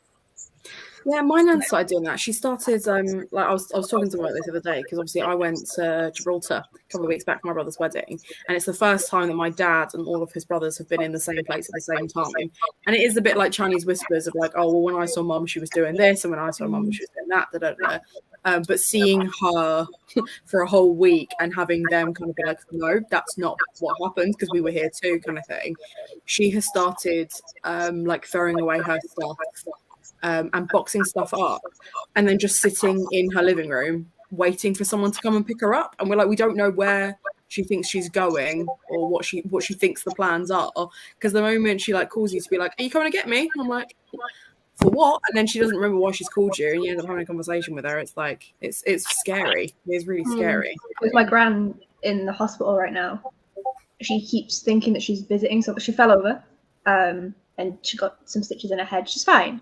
But because of her mental state, they can't send her home. She lives by herself. And so she keeps phoning my mum and saying, like, I'm not sure why they won't let me out of the hospital. I finished my visit seeing my friend. Like, and things like that. And, like, she used to ring up and ask mum, like, oh, when's your dad and your sister going to be round for tea? My grand's divorced. Like, my grandpa's remarried. He ain't coming round. I mean, he would if we asked, but like, there's no plans for tea. There's no plans, Nan. So, and then bless my mum as well, having to drive 200 miles repetitively over the holidays because they're in Newcastle in Scotland. Yeah, Nathan was doing that for his aunt, so Yeah. I know how that feels. Yeah. Growing up, hey? Yeah. It is weird because I guess like especially because we're all of a similar age. I'm older than most of you here except one, and I feel like it's bizarre that we're all kind of going through that at the same time because like a lot of my friends are getting married and buying houses and stuff, and then we're here like, yeah, we're struggling with our grandparents. We're at that age. Yeah. I mean, you're saying we're all the same age. Oh, my internet's went. Come on. Come back. I can hear you. Oh, that's fine. You all went on my end. You're saying we're all the same age. Bless Chris. I think his is what's going to happen in the next 10, 15 years for the rest of us, if that's what life has. My mother-in-law passed away, and his dad's got cancer. I know that you guys know, but you two don't. So, life, man. Yeah. Never stops, does it? It really doesn't. It really, like, you think sometimes it might, and then it doesn't. As a kid, you're like, yeah, I want to be an adult. And I'm like, take me back to when I was 7. Oh, Yeah. yeah. Do you know what kills me though? Is I used to get so like not arsey, but like, you know, when like you would see an adult and they were like, "Oh, make the most of it. These are the best years of your life." I'd be like, "You're a sad old man," and like carry on my way, like not realizing that they don't necessarily mean that the days you're having are the best, right? Because you're playing, you haven't got a lot of responsibility, but it is that lack of responsibility and that ignorance that, like, and also everyone in your life tends to be younger. So everything that we've just been talking about doesn't tend to be happening. You could have great grandparents, or if your parents are older. My But parents were older. my nana died when I was 1, so like you know, there's still that possibility, but it also doesn't hit in the same way when you're that young. Yeah. If you don't really get it, you don't really understand it in the same way. And like grief is very, very different. And let's be honest, the biggest thing you got to worry about. Go on. Everyone hides you from any decline as well. Yeah. When I'm getting worse, like especially the person who is getting worse, regardless of what it is, they'll hide it from the kids. Yeah. And so it's then just like, oh no, you get to know everything that's happening now. It's like, yeah, like I didn't see my tide for like the last year of his life. Like they kept me totally shielded from that. Yeah. I didn't know that my great grandparents died. Like my mum just disappeared for a month for a funeral when I was like 6, and I was like, "Aye, mum's gone to Scotland, and I haven't gone with her. That's fine." We were in Germany, right? And I was like, "Okay, cool." Me and Dad are just chilling. Like, bless my dad, he had to take like extra time off work because he was never in. And then I found out when I was 12. And she was like, "Yeah, no, they died." I was like, "Oh." Yeah, it's scary. My great aunt's got in her head that the house is already sold, so we haven't got that issue. So yeah. My gran, she just said, whoever, I didn't see the name, who posted that comment, my gran keeps asking when her mum, Danny, my gran keeps asking when her mum's due round. And bless my mum just kind of looks at my gran, because my gran's been very determinedly remembering her age. She's like, "How old are you, mum?" "I'm going to be 80 in November." "Okay, so how old would your mum be?" "Oh, she's dead." Oh. Just repetitively. That's brutal to like remember and like forget and then remember again. That's brutal. But then my mum doesn't know what to do, because like, do you lie? And like, there is no right answer to that. I know there's like philosophically, it's like, what do you do? Bless my mum, and my mum's a straight talker to a fault. So I grew up with a very interesting life, so she won't be able to lie to her anyway. Yeah, I've been trying to get mum to go with the flow, but she doesn't understand how to. Like, if someone's like talking about someone coming round, mum, instead of just kind of going like, yeah, will actually engage, which makes it worse. It's like, no, you just need to neutrally just like, like they're the small child. Yeah. You know, getting older is not fun, and I feel like we've got into this moment where we're all being like, "Why aren't we young anymore?" And I'm like, "Wait, we're not. None of us are 40. Like, what's happened?" We're all like lamenting. Why is 40 the cutoff? Why is 40 the cutoff? It's a good job Christopher is not in the house, Lizzie. I did see an article the other day, and it was like 40 is the low point, like life is a U-turn sort of thing, and 40 is rock bottom, and then you start feeling better about life again. It's like great. Great. No, Abby, I couldn't pick 30 because there's at least 2 people on this live who are 30, and I thought they might get offended. Yeah, I would have been offended, Lizzie. Thank you. I would. I had to go. I had to go. Like, that's fine. Also, Lizzie's 30? I'm turning 31 in a month. But doesn't she look good? She looks young. Her skin is flawless. Like, honestly. How? Like, I look my age, right? And I'm younger than No, you don't. Lee looks incredible. No, you don't. Looked younger, but I don't look. Celine, your skin is smoother than mine. You have less wrinkles Like, than me. no, but like first had of all, Botox. makeup, and then there's the camera. It's a lie, guys. It's a lie. It's a lie. It's not. Right, I've met her in person. I can tell facts, right? She looks great in person too. No. So does Emena, by the way. Both beautiful beans in person. Actually, to be fair, the only person here I've not met in person is you. and I'm coming for you. Well, just be prepared to bring a paper bag just in case I scare you too much. Oh, Abby, shut up. Honestly, what is wrong with all of us? Honestly, right. I mean, I'm gonna be honest. That is the first thing that my dad would have said. Just like, I'll give you a paper bag. Don't let her look in any mirrors.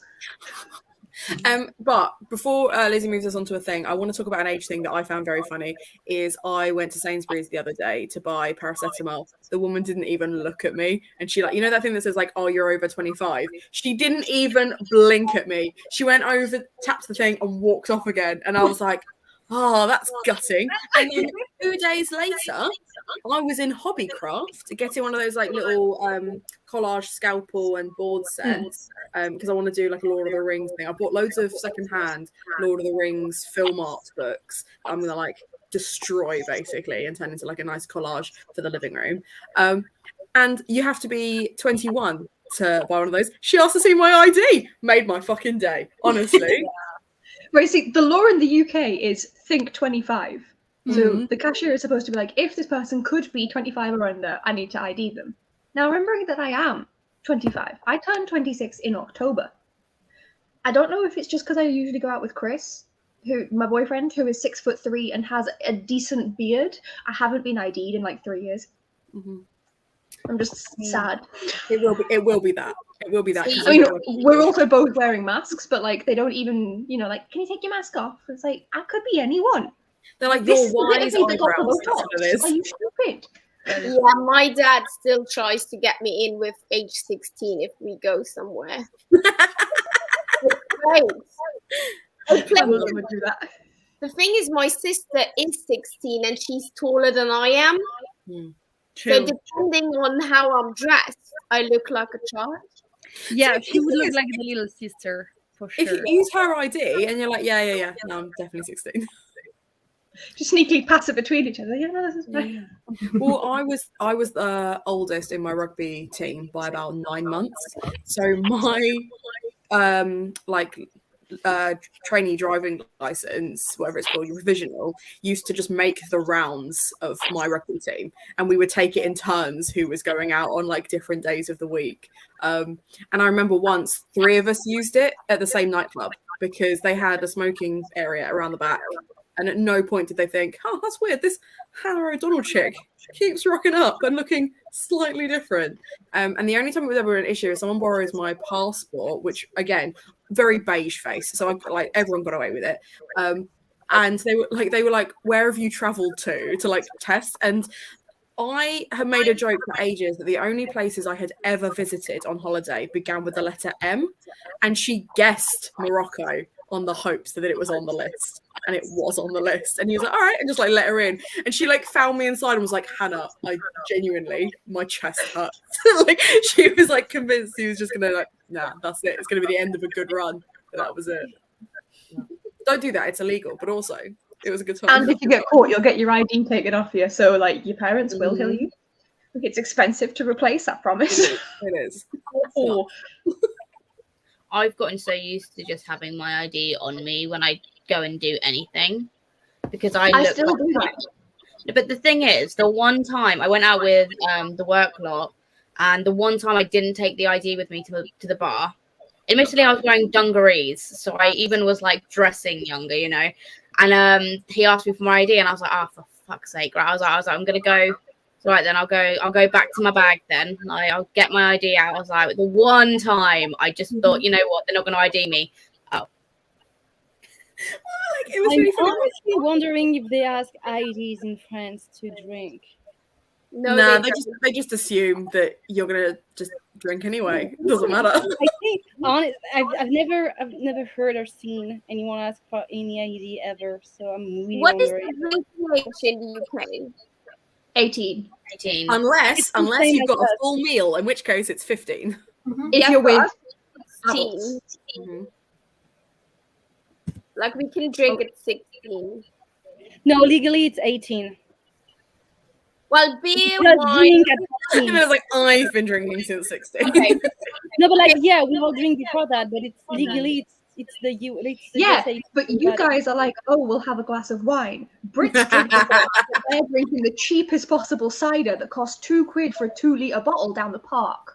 I genuinely feel really sorry for our other flatmate, Danny, because Lizzie and I think I'd been here maybe 2 weeks, was sat down in our living room having a right old heart-to-heart about our drinking eras, because even though we were on complete opposite sides of the country, we were both living in coastal towns where there's not a lot else to do when you're 14, drinking the same cheap shit at the same sort of like creepy coastal park or field that we could find, but just like either ends of the country.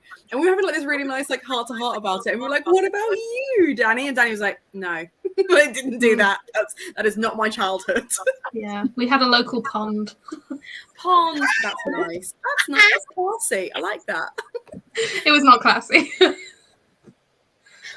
Oh, Danny, that's adorable. That's a nice thing to do. I asked a 55, 60-year-old for ID once in Dewitt Schmidt's when they were buying cigarettes.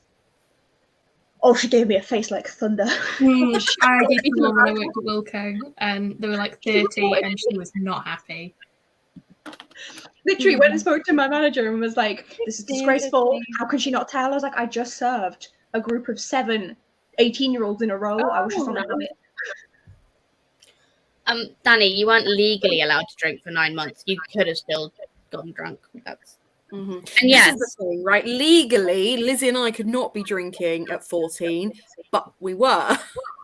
Yeah, but so like, when we say, you know, when we say posh drunk, I believe Danny's first night of drinking and being drunk was on champagne. So when I say posh or prosecco or something, it was one of those things where it's like, yeah, no, I was on that cheap cider. Like, if my first induction to drinking was prosecco, my life might have been very different. Prosecco, well, it was wine for me. Yeah, because you're French. Why wouldn't it be? You've got good wine out there. That's all I'm saying. You have good quality wine. I said it was prosecco. I do not think it was the best quality. Not that I remember. No, I don't think teens care about quality. Like, I remember. No, we sold the bottles, to be fair, so it might have been, but I really do not know. No, that's fair. I remember my parents used to get a lot. My mum used to be like an area manager for like Halifax, so she used to go to a lot of like big conferences, and she used to have to be the one to like organise these conferences, and there would always be just loads of champagne and prosecco left over. Yeah. That she would then bring home because the companies paid for it, and she wouldn't know how to get rid of it, and like wherever it was being hosted wouldn't deal with it, whatever. So we used to have like crates of champagne. My mom and dad do not drink champagne; they just don't like it. I don't like it much either. So what I used to do is I used to take 2 or 3 bottles of champagne with me to the coastal park, and then I would swap it for something that I actually wanted to drink, and then my friends would get drunk on champagne, feeling really fancy, and I wouldn't because it was gross. And it was like a really like that was the start of my entrepreneurialism. Before I was a bookseller, I used it was alcohol. Yeah. Yeah, I love that, Hannah. I love it. I have my first drink. I was 17. What kind? 17. Sensible. I was an adult before I drank alcohol. Well, if you don't include my dad just randomly giving me lager as a baby, don't ask. I don't need to. I know that you're British because my dad did the same. Mm-hmm. So. He did this when I was like 6 or 7. I don't know why. And then my first try it. And I'm convinced it's their way of being like, when you go, oh, that was horrible, then it's like, oh, well, all alcohol must be that gross. You know? No, because my dad wanted me to drink. The first drink I had when I was 17, my dad's from Essex. Do you guys know anything about people from Essex? My mother's from Scotland. You would think she's fine with drink. No. We went down to Essex. It was just me and my dad visiting his family. Mum stayed at home to look after the cat. My aunt passed me a cider. It's one of those Aldi Ilska ciders. And I just looked at my dad like, what do I do with this drink? I'm 17. Being raised my entire life, like, put that down. I was like, what do I do? He just looked at me, he's like, fucking drink it. Mum found out when I was 23 that my first drink had been when I was 17 with my dad in Essex and not on my 18th birthday meal. We thought that the statute of limitations had run out. It had not. She was so angry. Oh, Like it was one cider. Yeah. My parents actively encouraged it in the hopes that I wouldn't go on benders. So like That makes more every sense. New Year we were having like white wine spritzers and stuff. Like it was just a thing. And yeah, When- it worked. I've been drunk once. It's hard to get When the I went drink. off to uni, my mum was like, "Oh, you can go out drinking to nightclubs 3 times each semester." My dad, who would refuse to look at me in the car because his neck's fucked, army, literally just went to look at me. Like, I will be going out more than this in my first year at uni. You are aware of this? It's a rite of passage. You have to. You have to. I mean, there's at least 8 events on just during Freshers Week. So She's lucky I didn't turn into an alcoholic with the way that she did it. No, don't touch it. Illegal drink. see, this is I've got a real thing about this because I feel like a lot of my friends that are well adjusted with drugs and alcohol are the ones where it was a case of like, okay, try it, but try it safely, right? So there was always like those parents that are like, you can drink, but drink in the house, right? Or drink and I'll buy it for you so I know what you've got. My parents were definitely we will buy it for you so you know what it is, rather than letting some random buy. Admittedly, I would take my own, as I previously mentioned, and swap it anyway. Entrepreneur, couldn't resist, wanted more, right? But I remember I went to a house party and people had been drinking like steadily, or like since like 3 o'clock in the afternoon. It must have been like the last day of term or something. But people have been drinking steadily. It got to about 11 o'clock and this random guy turned up and started like handing out speed. And people, having been drinking all day and then taking speed, did not react well to it. And people were getting like really sick. And I told my mum where I was, and I told her that I was going to this house party. And the moment people started being sick, I was like, come and get me. And like me and like 4 or 5 of my friends like just got ferried into her car. And they were like, can we stay at yours? Because we did not tell our parents where we were. And they're not expecting us home until tomorrow. It's like, yeah, come on, like just crash at mine kind of thing. But I feel like there was a big, big difference. The girls that I went to uni with were Irish Catholic. And they like, no, nothing. You weren't even allowed to look at a boy, let alone go drinking or anything else like that. And they would tear shit up. Like they were monsters on a night out. They were a laugh, but they were monsters. Just not like repressing people is not the way to go. It doesn't work. Not the way to go. My dad is the mean girl's mum. I want the mean girl's mum. I feel like we should sprint now. Probably, yeah. Probably. I'm going to stop reading Illuminae though, because I'm finding it really boring. And after Amy mentioned that they are going to be writing, I feel like I should be writing too. The only downside to that is I'm writing a thriller, and last time I freaked myself out. So 9. You have 9 books to read. I know, but I want to write. I'm in the mood. Okay, then You are in the mood. fine. You read. I am a mood. Thanks, Abby. Okay, I think I'm gonna go to bed. That's fair. That's fine. It's later for you. So and you've had all day at work No, too. it's only good for us actually. Okay, not even 10. I need sleep. So happy sprinting. Well, thanks for joining us. Have you got anything you want to plug? Like, are you doing anything at the moment that you want to plug?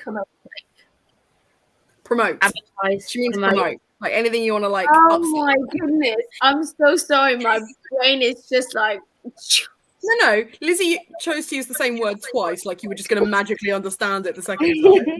So. I forgot the other word for it, Hannah. Why do you think I paused and then said it again?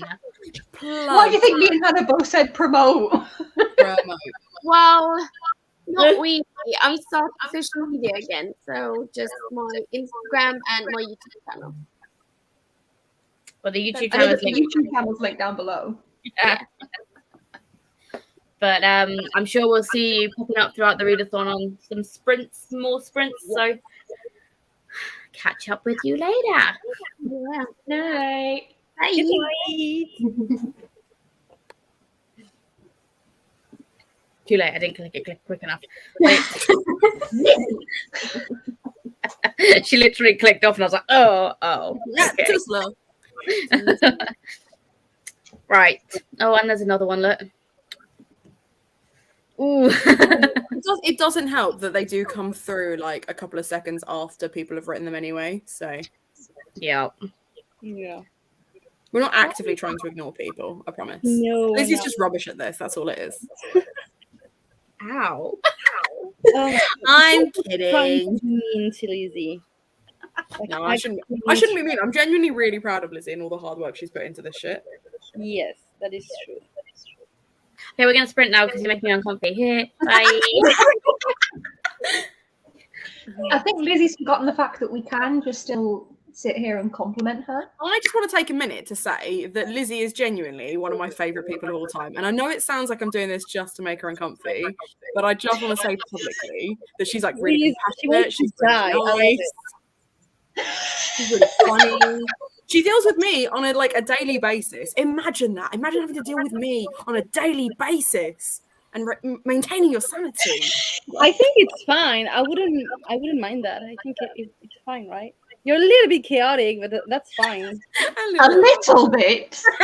Yeah, that's If she's a little bit chaotic, then I'm quiet. Yeah, I mean you are. Don't lie to me. My mouth never stops. I'm aware of this. I love it though. I feel like I was fighting a losing battle then, but I'm gonna put the sprint back on now. No, put it on. That's fine. I've got writing to do. I'll see you in a bit. See you all in 45 minutes.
Hello.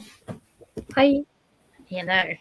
For a second there, I forgot how to do everything. So I was like, I was confused for a second. I was like, wait, are we going back again right away?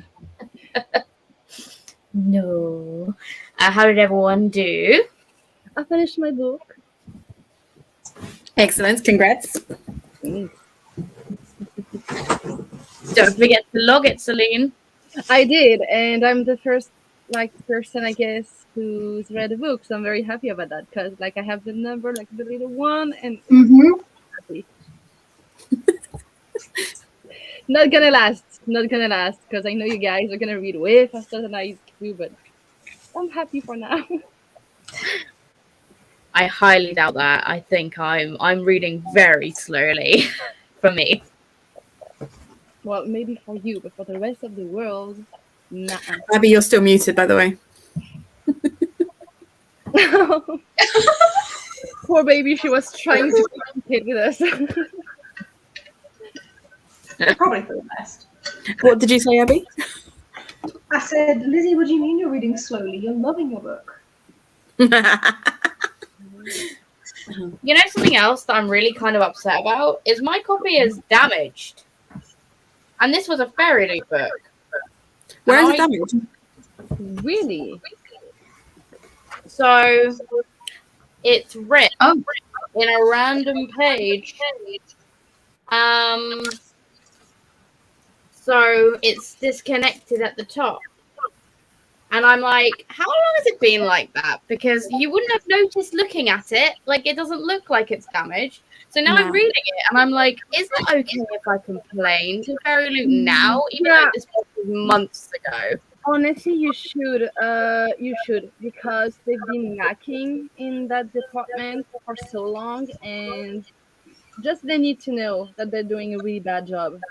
But the thing is, I don't because it's been that long. I'm like, have I done that accidentally? No, there is no way. There's no Not way. to the page that you're on because you've not opened it. You've not read it. That's like this being ripped in here on a book Yeah. that I've never touched. How can I do that? Exactly. And it's a hardback, so it's not like it's like with this. and it Yeah, can, no, that's fall not over. you. You've not done it. Even if they don't do anything to help you with it, they need it on their records that they've got another issue. Yeah. Exactly. Just for a tally on their score. Yeah. For to make sure that everyone else gets quality books in the future. You need that. Well, now I'm going to be looking at all my Fairy Loot books. Is anything ripped? Well, I'm scared as well. I want to go check. This has got better only because there was a threesome scene that I wasn't expecting. Can you call that a threesome scene? It was barely there. I wanted a full-on scene. We had a hint of something that had happened. I'm glad that I didn't need to see it. I was just glad that it happened. I was like, oh well, that threw me through a loop. Wasn't expecting that to happen. I'm like, bravo. Lizzie's just yes, the bare minimum. Yeah. Yeah.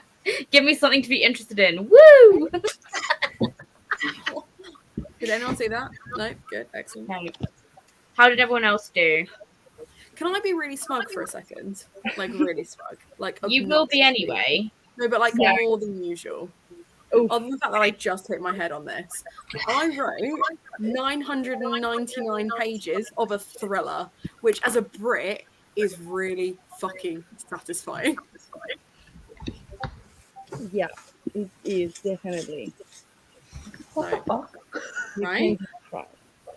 Well, no, everything. The rest of pals. Now, what the rest of us have done is just incredibly underwhelming. No, but so part of it is structural edits anyway, but it's about 900 new words. But it was just the fact that it's it's the police number and it's a thriller and it was satisfying. The police number. The police number. The number for policemen. And women. The emergency services number. There we go. That's the neutral term. Thank you, Abby. That's the one. But yeah, no, I was feeling really smug. Well, less impressively, I have hit page 102 in all the light we cannot see. Ooh, Doesn't that mean you're at least 100 pages into both of your books now? Yeah. And I had already started because I just decided I was doing the thing. So before the readathon started, I'd already read some of this. Nice. So like it doesn't count for the readathon, but like in general, I'm 161 pages into this. I did it yesterday, so I'm doing okay. Nice. Hannah, how did you do? I'm just double checking where I'm up to because I don't know. I'm at 43% of my book. Very And good. I've read 191 pages at this point, Excellent. Nice. which is amazing. I think that's the most I've read all month. That's what readathons are for, is to get you reading again, get them numbers up, she says, having abandoned her book already. And that's what sprints are for too, because you actually dedicate the time to read. Mhm. I'm finding it very weird to read for such a long period and do nothing else. I've not done that in ages. Like usually I'm sat here, he's sat there, and he's playing a video game. So like I'll stop and watch him play the game, and now I end up, like checking on Twitter, and then I'll go back to the book. So it's been a while since I've read, like, especially with Demon Road, like just 100 pages in one thing, and it's like, what? My brain's just like, what's going on? You need some sort of weird stimulation from a light box. When you put it like that. Welcome back and welcome back. Got the coffee, got the goods. Love that. Got the goods. Got to 50%, only about 49 pages of time, but I'm now figuring out dinner plan. That is very important, to be fair, Sarah. That's very important. Abby Priscilla is asking, how is All the Light We Cannot See? Very curious to know as well. You're saying it's been on your physical TBR for about 5 years. Just to make you feel better, I've had this copy since 2016. It's for my book. It's been on my TBR for the longest. So, same. I'm liking it a lot more than I thought I was going to, because I used to love historical fiction, and I went off it for a while. The chapters are incredibly short. Like, this is not unusual so far, 100 pages in. Technically, the chapters are actually like 70 pages, but these like short sections are really short, and that just really helps speed through it, which I adore. On top of that, you kind of like swap between two different points of view. One is a young lad who's in Germany, he's an orphan, and the Hitler youth are interested in him. And the other is a blind girl living in, well, I'm assuming she's not going to stay there, but at the moment she's in Paris during World War II, hence why I don't think she's staying there. And she becomes blind, and so she's trying to navigate France during a war, having recently lost her eyesight. It's good. I'm enjoying it. I'm glad, because I thought it was going to be a slog, but it's not. That's good. And Celine's very relieved that I'm liking it. Yes, I am actually. I've read The Nightingale. Is it The Nightingale? Yeah. By Christine Hanna. For some reason, I think in my head they're kind of like similar in a way, which they probably are not at all. Because I've heard things like that as well. I see them linked all the time. Yeah, so probably that's why I was thinking that, and so yeah, I'm curious to see if I'm gonna like it, because it's also a big boy. It's a kind of like decent sized book, right? Yeah, this has got really small font. Like, it's not that much bigger than the font. I think I have the same. It's the paperback, right? Yeah. I don't have this cover, but I have a paperback as well. I don't know which one it is, but I have one. So mine's 530 pages and very small writing, which is why I'm saying that the small chapters help, because if the chapters were bigger, then you just start feeling like you're slogging through it. Whereas instead you get that like kind of little hit of dopamine every 3 pages.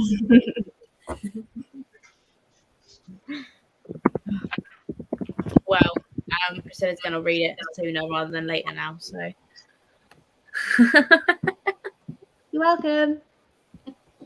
I really enjoyed Sarah's comment about working it out, because I feel like it would have been the same level of satisfaction if it had been like 911. Was it pages or words? Because I feel like it was words. No, it was words. Yeah. Imagine if I'd written 1,000 pages.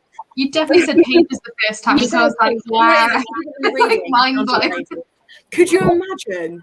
I mean, they would be like one word per page. Yeah. That's Like, why so Manon had his face when you said I was no. like, you you guys don't have to know. like divide this Okay, up later. one, I would never, ever force my readers to read 1,000 pages of I my thought it was a bit fiction. long. Would never happen. Two, I would like to formally apologise. I meant words. I was really proud of my words, but because everyone was talking about their pages read, my brain couldn't cope with those two things at the same time. And you I've couldn't got to get wait your till words out. No, Sarah, this was not you. This is Hannah me. This is 100% me. said pages, so like, don't worry. This was Hannah's bad. Hannah, we've got a record. We can go back and rewatch this live stream. I'm not disputing it. I'm saying that I got it wrong. What your fucking problem is, Abby? Jeez. Although 1,000 words in 45 minutes is still pretty fucking impressive, to be honest. Yeah, So it's not 1,000 pages though, is it? Imagine. Yeah, it's less though. impressive when we thought it was pages. Imagine. All right.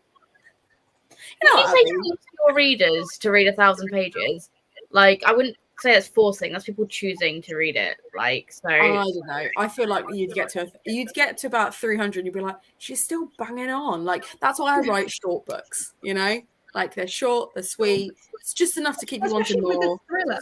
How are you supposed to keep a thriller engaging for Yeah, 1,000 it won't pages? stay tense for See, very long. the thing is, Foundation was short, and that was still shit. And I also read the entirety of what the fuck is it called? That really shit porn that we were reading together.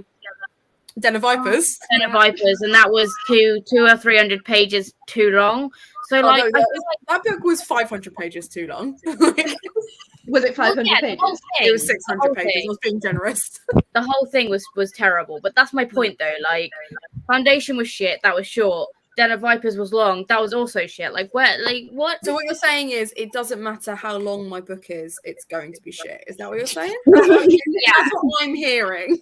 Yeah, for sure, Hannah. Yeah, Good, I'm definitely. glad you're That's not why I'm understanding. asking you for a chapter. Like, whenever I see you, like, where's the next one? You say that like I didn't go, hey Lizzie, are you sure you want this next chapter? And you're like, yeah, I'd love to read it, and then just didn't for ages. So Have you seen her no, you know what? I'm being mean because I sent as much as I could to Celine the other day. I was gonna say, please do not yeah. mention that. I was like, I'm not saying anything. So I was watching Celine sit there going, we're not and I saying was that. like, wait, shit, I need to read that soon. It kills me because like Celine and I were hanging out. We were hanging out for hours, and I was like talking through the idea, and I was like, I've got this, that, and Steve's like, oh my god, I'd love to read it, and I was like, oh, but like only for sure, because like I know that's like giving someone your work's like a lot of pressure, not just on like whether like you like it or not, but like if you don't like it, like how do you talk to someone about something you don't like? Like I can take the feedback. Like Lizzie kills me because Lizzie will think she's being gentle and isn't, but it's all constructive. Like that, it's great. But I sent it to Celine ages ago. If it makes you feel any better, Celine, I gave it to my mum longer ago than I gave it to you, and she also has not read it, so you're fine. The trouble is, I try to be gentle, but like I also did an English literature degree, and like you get taught to be kind of like more brutal than I think if you were just like casually reading something. And I feel like I'm trying to be constructive with my criticism, and I sometimes feel like I try and be nice about it, and I'm like, well, you know, and then Hannah gets really like not upset, but I can see it on Hannah's face. I'm like, oh no, I didn't mean it in like a bad way. I was just giving you like I was trying to help with how I'm reading it and how I'm seeing it. Like it's literally my own. It's only my opinion. Like someone else could love it. I don't know if it's upset so much as it's shock. Because again, like, and I completely agree with what Lizzie's saying. When you do a literature degree, you are taught to basically tear shit apart. You do creative writing, you're taught to build it up. You study both, like I did, and you don't know your ass from your elbow. But like every now and then, Lizzie will say something, and it's not cutting, right? It's not mean. It's not critical. It just throws me, right? And I will just stare at her like I don't like. Head empty, no thoughts. So I don't know how to respond to that because what you said is valid, but now I don't know how to feel about my own work. And the prime example, right, is my book is currently being scaled up from a YA to an adult. So it is a lot more violent than it was when I first drafted it. It is a lot more sexy than it was when I first drafted it. And one of my fears is it was slow burn to begin with. It was these two characters that banter a lot. They're not very nice to each other. And then eventually they make out. Now they're not very nice to each other, they banter, and they have sex, and it's very graphic sex. And I said to Lizzie that there is a fine line between making something cringe and making something sexy, and that is whether you believe these characters would actually be doing these things, having said those things. And Lizzie went, oh yeah, they'd fuck. And that was it. Like, that was the response. And I was trying to like explain, and I was doing that thing that I do when I'm anxious, where I just fill the void with noise as I try and like articulate how I feel about a thing. And like, I'm really conscious of this part of this narrative and this jargon word. No, they fuck. All right. I'm just gonna sit here and process that. It was great. I've been slowly reading through it, and I've now asked Hannah for the full, like, up to where Hannah sent me, to actually be able to read it all like together, because when you're getting things in chapters, it's actually really hard to like figure out like pacing and how like fast or slow something's going if you're only getting like chapters every couple of weeks. So it's like I've asked for it all so I can actually be a little bit more helpful when I'm trying to explain things, because I'm like, I don't want to be putting you off, because I'm like, I need to figure this out properly with the whole thing. No, it's valid. Sometimes I just watch Hannah's face and I'm like, oh no, what have I said? What have I done? You can want accurate criticism, and like you can want someone to tell you everything that is wrong with your writing, but that doesn't mean you have to enjoy the process of hearing that. Yeah, absolutely. I would want someone to be like, Abby, this is utter shite. Now, will that make me feel bad? Yes. Will it improve my writing? Also, yes. Yeah. If they also tell me why it's shite. I've never said to Hannah that it's shit, like, ever. I've never said that at all. I've always been very much like, oh, this bit I didn't quite understand how we got here. Dramatic effect. No, but like, but this is Lizzie trying to justify the things that she said, knowing that I at no point have ever actually been offended by anything Lizzie has said. The closest I've come to being like, well, to even emoting properly to what, like I said, most of the time it's a shock value, because it's either something that I haven't valued in my own writing, or I haven't seen because I can't see the wood through the trees, right? And Lizzie has picked up on something that I didn't even realize I had put down, which happens with stuff that I've self-published already. Like, I've sent stuff out and people have gone like, I really liked this bit. And I'm like, oh, that throwaway sentence that literally meant nothing. You saw a whole motif in that? Interesting. Like, so it's that kind of thing. But the closest thing that Lizzie's ever come to saying negative about my writing, which is why I don't mind sending her more stuff because she's very nice about it, is that there was a scene that she read completely out of context that I have not included, where Lizzie was like, I could tell you were uncomfortable writing this. And that's it. That's as close as like negative feedback as Lizzie gives me. It's not that her feedback is ever negative. It is always constructive. And like, I can absolutely tell the difference between like someone being a dick about my work and someone just being themselves and honest. And that's what Lizzie's being. Because like I love telling the story because I'm so fucking petty. So in my modules for my masters, I did historical fiction, and we had to write 10,000 words of a like short story or the part of a novel in historical fiction. And it was like over several weeks, and you'd have to like send like 1,000 words a week or whatever. And then everyone in your class would kind of analyze it, critique it. And you had to sit there with your mouth shut, making notes of everything everyone said about your work, whether it was good, bad, ugly, whatever. It didn't matter. You just had to keep your mouth stum and listen to it.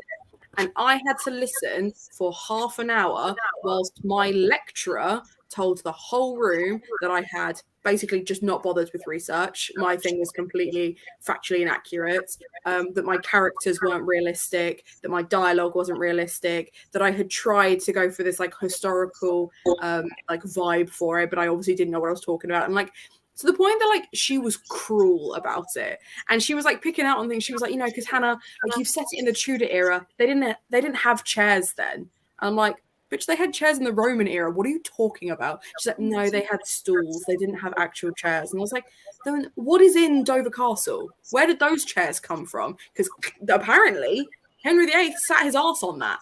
Tudor. Like, what are you talking about? And I did a whole essay on the Tiffany concept, which is, it's in reference usually to historical fiction, but it can be used in basically any kind of fiction. I love this. The name Tiffany, right, is from the medieval era. But you write a medieval book and you try and put the name Tiffany in it, and your audience will immediately kind of like push against that, because we don't see Tiffany as an old medieval name.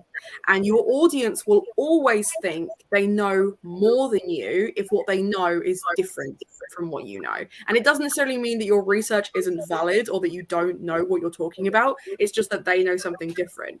And specifically if you're writing a romance or a thriller or a contemporary where people are coming in contact with these themes all the time, you are constantly fighting what your audience already knows. So you can't sell them a book where politicians are really lovely people, because we're surrounded by politicians who are assholes. Like, you can't, like, even though you could write a book and you're like, well, these politicians have existed, these people have existed, it wouldn't matter. It jars too much, and it kind of falls into like that uncanny valley realm. And I wrote this essay, and I got a first on this essay because someone else moderated it, because she originally tried to give me a third on it, and then they were like, no, like, Hannah's written a decent essay. She's put forward like a pretty decent example, like and then she's written her Tudor thing. You can't mark her down that low.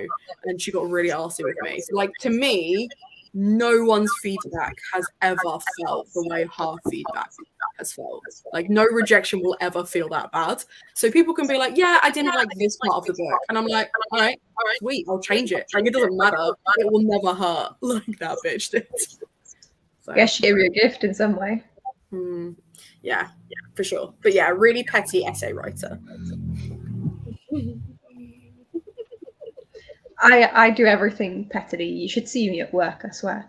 I did see you at work earlier. You were very like when this live stream started, Abby was still working, and every now and then she would like respond to like something that was happening work-wise in a very cantankerous way.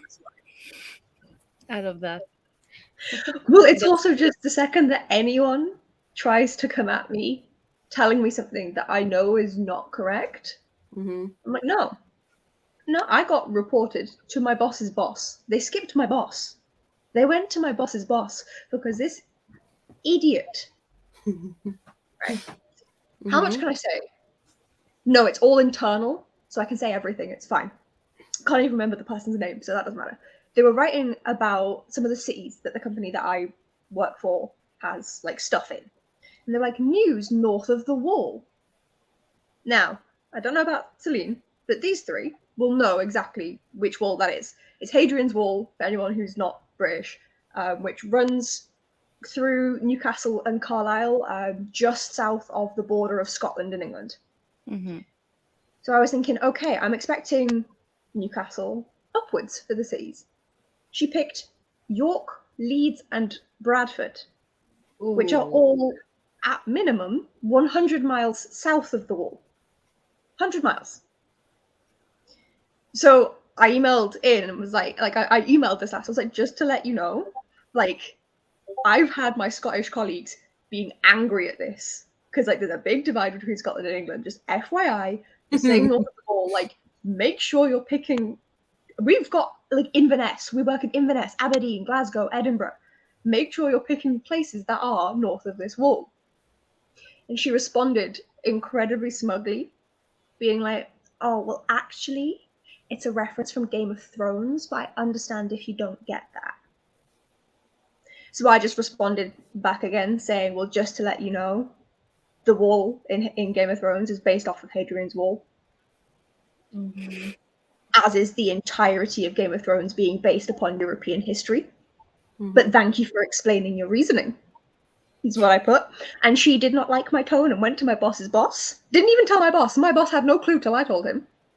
My boss's boss sided with me because I was factually correct. When you originally said over the wall, I assumed it was a Game of Thrones reference, but that's because I don't think of Scotland. I thought you were just ending it there.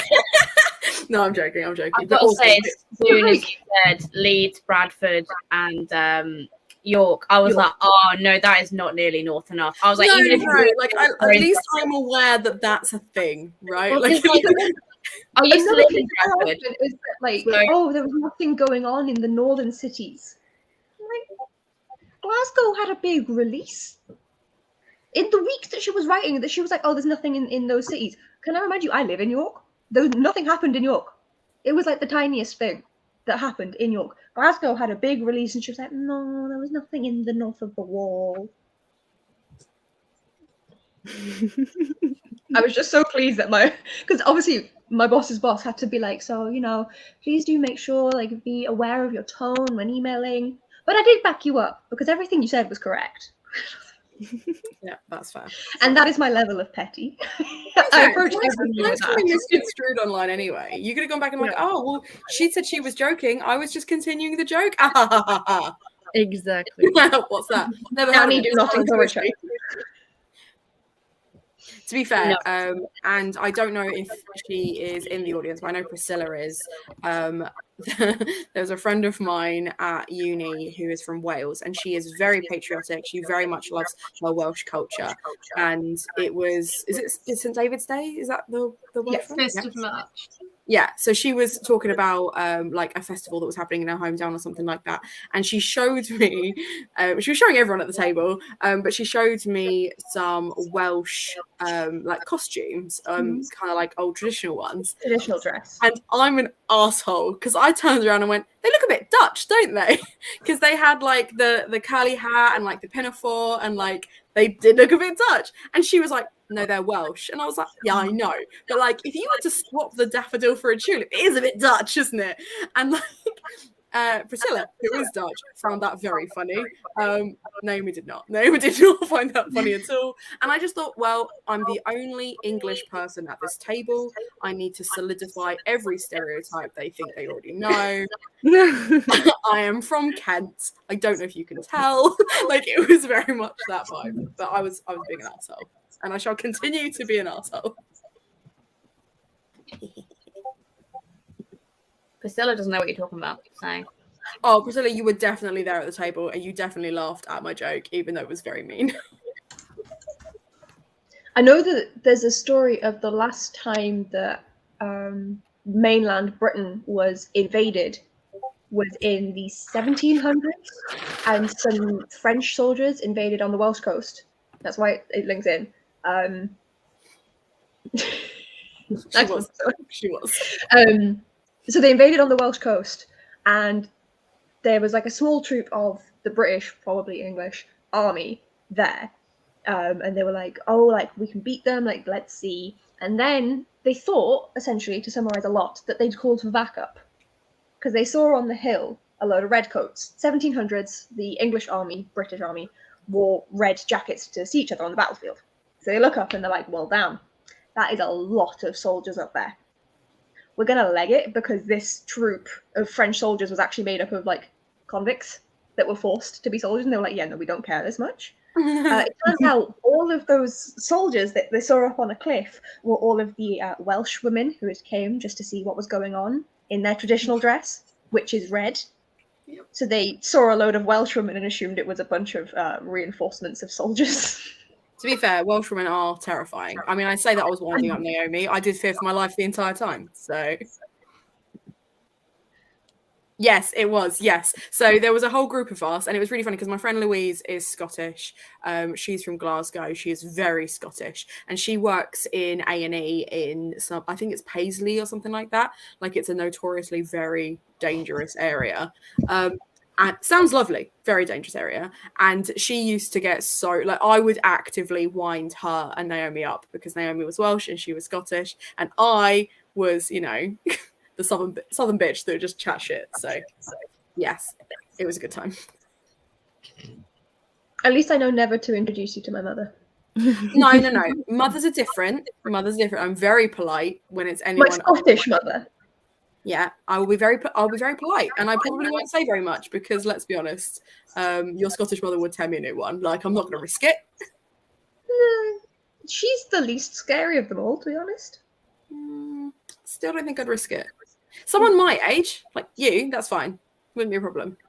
My age, like, you're not 5 years younger than me, but like my age. Yeah, it's close enough.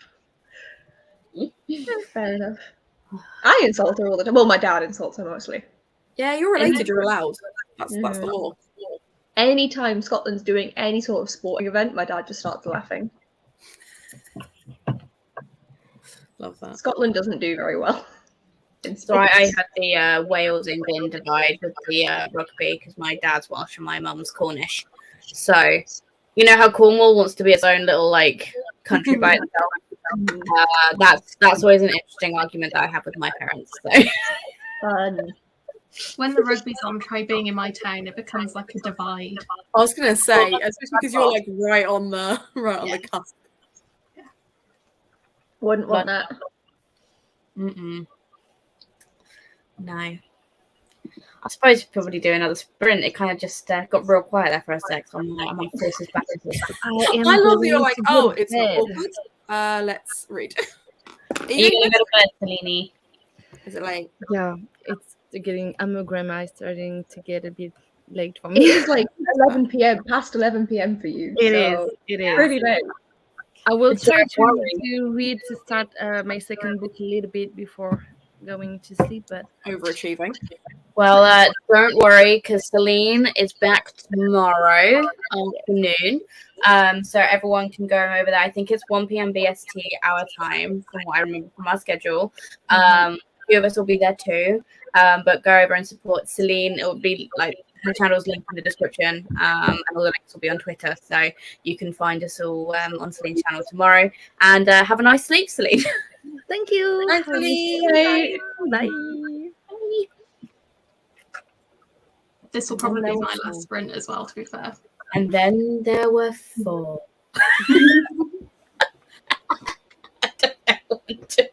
I'm getting to that point now where I'm like, I'm tired, but like I'm quickly 5 hours is Lizzie's limit. Apparently, it's also Hannah's. Why? You're just chewing your water bottle. It's very chewable. It's not. What it was is I was waiting for Lizzie to start because the way Lizzie was like, I'm going to do a sprint now. I was like, oh, cool. And I grabbed my bottle, hoping there'd be juice in there. There isn't. And I was like, right, I'll keep hold of it. I'm going to go get myself some juice because, you know, I have squash as an adult, you know, like a psychopath. So I was just waiting. But then whilst Hannah then was talking about how it was going to be her last sprint, I just rested it against my lip. Didn't realise it was going to draw this much attention. Didn't realise I'd feel the need to explain myself this thoroughly either, to be honest. I'm glad. I just thought you were going to tell me to piss off, but you went into a very in-depth explanation. Yeah. I'm glad you got the flack there though, because I was full on chewing my straw at that point. So I'm glad that you took that one, Hannah. The straw makes more sense. That's the handle of the bottle. That? Yeah. It's just It's like if I just sat here and was like, yeah, I wouldn't have an issue with that. why not? Because I'm a fidget, and sometimes fidgets put things in their mouths. I'm a fidget with OCD. No. No, that's fair. But you're going to go get squash. I'm going to go get a tub of Ben and Jerry's ice cream. Hold on. Did we all I just love how like pained Lizzie looks right now. No, I just meant to make sure we all heard correctly that Hannah says that she's a fidget and likes things in her mouth. I just wanted to make sure we all heard that correctly. Yeah. Why is that a weird thing to say, Lizzie? It's not a weird thing to say. I'm just Are you surprised that shaming you have me? your mouth. Are you shaming? I don't understand why that would be funny. Come on. Explain to me. Use your words. Oh, don't bully me. It's late. Don't bully you. Don't bully you. Okay. Oh, wait a minute. Priscilla's remembered. I was a dick that day. I was like, I think we were sat in this like really nice like coffee shop thing, and like I think we'd all like had like a full breakfast and stuff, and we used to like write for a couple of hours after lectures and stuff, and we used to just meet as like a group around this one massive table in this coffee shop, and there'd just be like all of us like crowded around. It was really nice. It was a really nice vibe, and then I'd ruin it by opening my mouth. Classic British person, eh? Classic Hannah. That's what I do. I think English is to be specified there, considering there was. Yeah, it's not a British thing. It's definitely, and also, you know, I feel like Kent being like the, you know, that end and like next to London, I feel like it's not even as fun as Essex, is it? It's just we're just assholes. One day, you guys are gonna meet my dad, whether in person or virtual, and you're just gonna look at me like, he's from Essex. No, he's not. He's got like the most neutral accent on the planet. It's brilliant. No one ever. No, I've never had anyone correctly guess on meeting him where he's from. I single. really want him to be like, so where do you think I'm from? So I can be like, oh, Essex, obviously. As if you haven't told me. Like, as if I haven't been given a heads. Like, obviously, you definitely, like, you even look like you're from Essex. Like, there's just that vibe. You've got an No, Essex vibe. that's crossing the. If you tell him that he looks like he's from Essex, I think he might jump off a cliff. Yeah, it would go from like, So can you please make sure until he finalizes his will before you do that? Okay. Noted. On that note, on that dark note, we're On that gonna bombshell. go on. See you in 45 minutes. Ice cream time. Bye.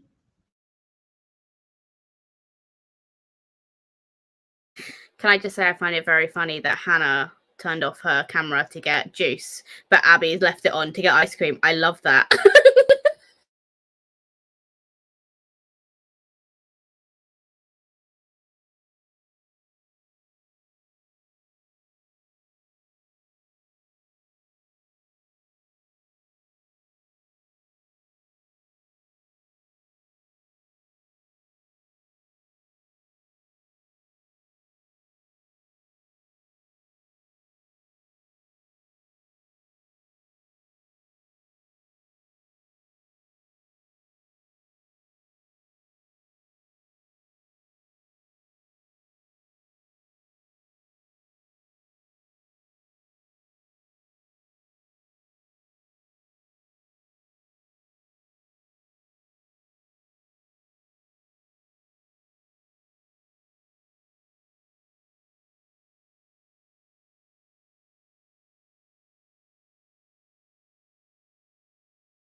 Oh, hey. How did everyone do? Sorry, I felt like I was going to sneeze then, but it passed. So I was like, I'll just stay on mute. Well, yeah. Where am I up to now? I'm on page 265 of 441. So I'm at 60%. Nice. Every time I forget that I'm on mute. And You'd every think time I laugh. You'd think I didn't work remotely. You'd think I didn't do this every day at work. 25-ish pages of Sherlock Holmes, as well as laughing at Lizzie. And I got a message from my other half, who is at a pub. And there's a poster. They're having an event at the pub on the 1st of September where they're showing Fellowship of the Ring. Woo! We love that. So we have made plans to attend. Very good. Couldn't think of a better evening. So, in other words, I have the perfect partner because he is technically joining in on MiddleEarthAthon. I love that for you. How many words did you write, Hannah? I wrote 1023. See, this is what happens. I don't write anything for fucking months, and then I manage nearly 2,000 words in a couple of hours. What do you mean But you- nearly 2,000? You hit over 2,000. Well, some No, of them are edited, so like some of them it's like restructuring. So there are new words, but there are some of them that aren't. That's why I'm like rounding up. But like anyway, still haven't written anything for months, and then. But it's what happens, isn't it? Stop being too hard on yourself. At least you've written them now. No, I know. But I just wish that I could do that at a reasonable hour on a regular basis. You know what I'm saying? Well, Reasonable. I read 81 pages. That's very nice. Nice. And I have less than 100 pages left. So I feel like in one more sprint, I will finish this book. Is it improving towards the end? Is that it? Is it like it's now starting to like? Well, things are starting to actually happen now. It just took, 80% of the book before that happened. It's a very slow burn, but I almost feel like, because I felt this way about If We Were Villains, right? There was a lot of like build up. I'm like, okay, I understand why they're doing it. What If We Were Villains did and this one doesn't do is make you care about the characters a little bit more, right? You're a little bit more invested in what's going on. I still don't care. Like, that's the trouble I'm having. It's like, it's perfectly fine. The writing style has got better. She's sacked off the whole putting people in brackets and what they're saying. Like, thank God, I couldn't cope with that for much longer. She sat down. But I'm waiting to see what happens at the end.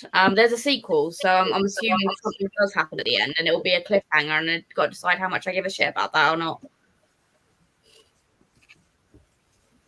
But it's quicker to read because things are happening now, and it's not just a slog of like, this person is doing this and that person's doing that, and these people are banging and these people are jealous of those people banging. Like, it's now actually becoming a little bit more like important to the characters. And I'm like, okay, fair enough. I remember mentioning nothing about that book. The sequel then might be better because you don't have to deal with all of the setup. Yeah, maybe. I don't know. Like characters and stuff that you didn't like. So if the sequel deals with the same characters, what, Hannah? What is it? What is it that you're waving around? I mean,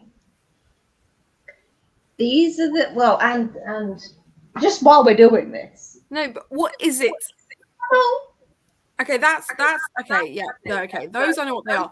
What is it? An owl? Is it an Ewok? What is it? this one. Yeah. Have any of you heard of the video game Destiny? Mm-hmm. Mm-hmm. Have either of you two played it? No, but I've seen it being played. But no, I have never played it. This is there's a species in Destiny. Destiny is a sci-fi game. There is a species called the Fallen, and this is a fallen baby. Okay. Fair enough. Even worse is that this fucker's eyes glow in the dark. Do you know when I found this out? When I At was night. sleeping on the couch. Because Chris had COVID, and I was trying not to get COVID. So I'm sleeping on the couch. I turn over. Ah! Yeah, that would be terrifying. Terrifying. This is beast.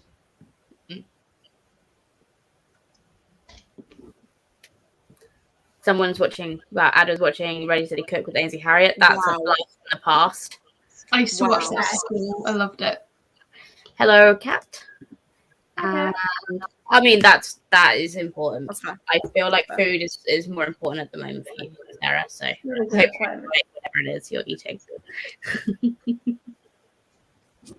I'm so tired, but I'm like, I need to finish this book now because it's literally less than 100 pages. See, that's the thing is I'm really bad for doing that. Where it's like, yeah, I need to sleep, but also less than 100 pages. So And I did say I was going to be streaming till midnight, so I'm going to do that because I committed. But I don't I just expect. have a bad feeling that you're only going to manage like another 80 pages, and then you're just going to be sat there fuming because you've got 20 pages left. don't jinx it. Okay? I'm on page I just 300. want to be prepared for the eventuality. I'm on page 304, and there's 373 pages. Oh, you'll be fine. So I think I'll be all right. I thought there was like another 100. I thought it was going to be 404, and I was like, like it's 45 minutes. It depends on how it's written. But no, if it's less than that, you're fine. I think I'll be all right. I'm just a little bit scared about how this is going to end, and if it's going to be utterly annoying, and I'll be more angry, and then I'll be so like wired with annoyance, I won't be able to sleep.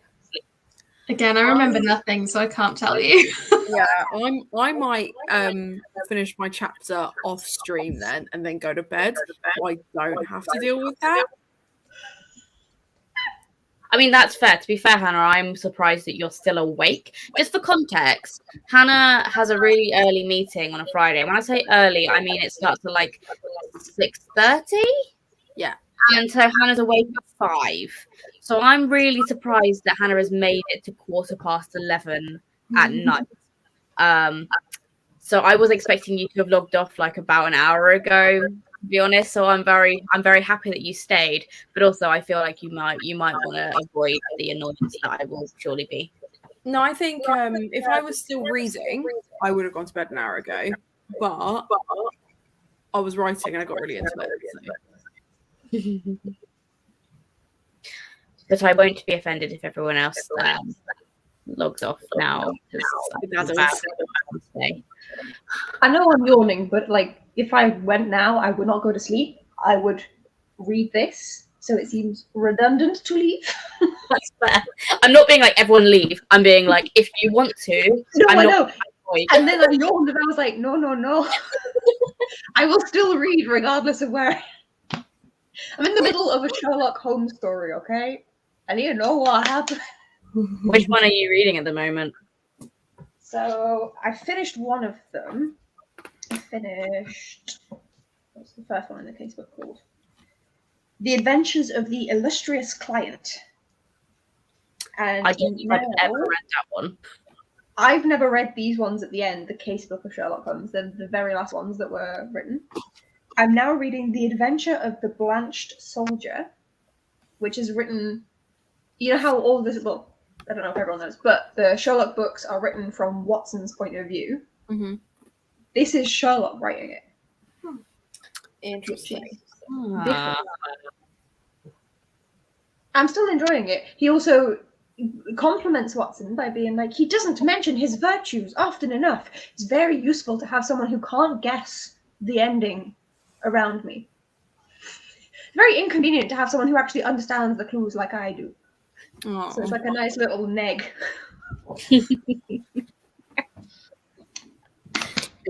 Yeah. No, I don't think I've ever read those ones. Sorry, Hannah. All I was going to say is I had to teach the sign of 4 for about 6 months. And obviously with it being old school Victorian type writing, they don't say said very often. They say ejaculated instead. Love teaching that to 13-year-olds. Went down a treat. That's one of the 2 stories that I read yesterday. Was Nice. the Final Force, which was very weird for that and A Study in Scarlet. I didn't know that I hadn't read those. But I've seen various Sherlock adaptations, many. So I'm reading them and I'm like, I know that I have not read this before, but I know what's happening and it's fucking weird. Like I've got simultaneously CBS's Elementary in my head and BBC's Sherlock of both of these stories, and I'm like, this is just very odd. Mm-hmm. Mm-hmm. So it's about time I read these. Are you enjoying reading them? Is the most important question. Yeah, definitely. Like, if I had set this not to be like for a week when I'm also reading 2 other books that are 500 pages, I'd have no issue getting through this, even though it is 1,100 pages. I did find Sherlock books and Christie's books, like Poirot and Miss Marple, weirdly easy to read. I don't know why, and I find them very enjoyable. So I'm not the same with like modern mysteries, even like modern cozy mysteries that like try. No, unless you're specifically trying to replicate Sherlock, Poirot, that specific kind of time period. I've only read Murder at the Vicarage, but I know what you mean. Like they are easier to read somehow. They have such a pace to them. Like there's always something, even if it is literally just the something being you watching the person solving it, not telling you anything, but very clearly knowing something. Like there's always something happening. I don't know. And they're all really short as well. Yeah, I haven't read any Christie yet, and I've only got one on my TBR. And that will be There Were None, yeah. That's one that I've been putting off. It's the only one I want to read because I enjoyed the BBC adaptation with Charles Dance in it. That's the only reason I'm even considering, because I feel like I don't think I will like Christie, to be honest. I feel like there'll be something in it that I really don't like. And I know that And Then There Were None was really racist at a time, and the poem was real problematic. But I also am like, but they've changed that a little bit, so it's not so awkward. That's the thing. The stuff that I've read from Christie so far, it has racism and xenophobia in it, but none of it is quite so outward as the original title for And Then There Were None. I'm sorry, I won't say it. I don't think anyone here will say it. If you're really that desperate to know, go look it up. Go and Google it. Yeah. None of us are going to say it. But yeah, they had to change that title. And so that I was like, no, nothing that I've read from her so far has been that. Like, you shouldn't have to accept it from classics, but you kind of do, because that was also the kind of generic mindset. So then to write for the public, I feel like I think you can not accept it, but I think it's easier to expect. Like it's not going to surprise me in a classic in the same way as it would really shock me to my core if I read it in like a book that's written, within the last 5-10 years. I'm like, okay, because I know it's still changing. This is disgusting, but am I surprised? No. No, like it's still a problem, but I'm also like, okay, but when they're writing, this was an acceptable thing to do. It's not anymore, and we should definitely like say these things and say like it was really problematic and it's really shitty, but it is also a classic, and that is how it was written and how people actually thought at the time. The thing is, like, I looked it up because I didn't know, and I love the fact that like the first like article explains that it changed its name from one problematic thing to another problematic thing 24 years later, and I love the idea that they were like, ooh, that's not working for us anymore, we're going to update it. It's still racist, but it's just not as racist, and then they've changed it again for a modern audience. I just wish that we could transport these authors, or just like the general populace, into the modern day and just be like, would you still be like this? Like, are you a product of your time? Which I'm sure at least some of the authors will have been a product of their time because they just won't have thought any more about it. Because why would they? Because they're idiots. But then, but then some of them will have just been actively racist. And it's like, it would help me to know when I'm reading from someone. It's like, are you just, it's still a very bad thing to do, but are you just going along with the flow of society and not questioning the racism and xenophobia and all of this? Or are you actively participating? Because I don't think if you were to bring someone from the past, you would be able to differentiate that. Because like I was, it was on TikTok. There was a thing that I didn't even realize that like when the British soldiers arrived to release prisoners from concentration camps in like Nazi Germany, they had never they knew about like the star and stuff, Star of David, but they didn't know there were different symbols to mean different things, such as disabled and gay. And rather than release the gay men that were found in these concentration camps, they just took them to different concentration camps. And it's like, I don't think you could say, yeah, let's bring Agatha Christie back and see, like, if she was to live in this world for like 10 months, would it be that actually she would see it differently? Because there is a reason it was institutionalized. Like, there's a reason it was perpetuated, and there's a reason that violence was created in response to that. Like, I don't think you can. And I have the same kind of response, and I know that this is not the case for everyone, and I know that I am very opinionated and moralistically driven when it comes to shit like this. I cannot separate art and artist. Now, that doesn't mean that I can't. I find it a lot easier to deal with if the writer is dead. So like Agatha Christie, Tolkien, things like that, talking about them in retrospect is a lot easier for me to go back and like read their works than it is for people who are being problematic today and who are still alive and still writing and stuff like that. But much like you guys have with the fact that you're like, yeah, I want to read Then There Was None. It's the one that I'm interested in for these reasons. However, still comes with this long list of bullshit. That's how I would respond to most of that stuff anyway. I think it is though, because like talking about like to like a world now and letting them live in a world now, I still find it with my parents who are in their 60s, like approaching the 70s. Like, I had a conversation with my mom about how the Lone Ranger is problematic, and she said, no, it's part of the joke that he's doing blackface. And I'm like, Mother, it's blackfaced in the 2010s. Are we just going to accept that? And I had to have a proper conversation. And my mom said, oh, she's on her soapbox again, and she won't listen to anyone. It was her opinion. I'm like, no, Mum, genuinely, that is racist. Like, I'm not going back and forth here. It's blackface. It is a problem. Like, and it was taking a culture that the actor was not in. Like, it was a problem. But like my parents, you know, they are of an era, and like my grandmother, who was also, you know, alive during the Second World War, like she also had some really problematic opinions, and it's interesting when you think about it. And I agree with you. I don't think bringing an author back now, their views would necessarily change very much, because they, like, if you've grown up with something and it's been made a fact, like we're still like challenging our own institutionalized opinions like every day, as just growing up, you know, when we did in the 90s, early noughts, you know. It's really interesting to think of like how people would react, and I honestly don't think it would be that different.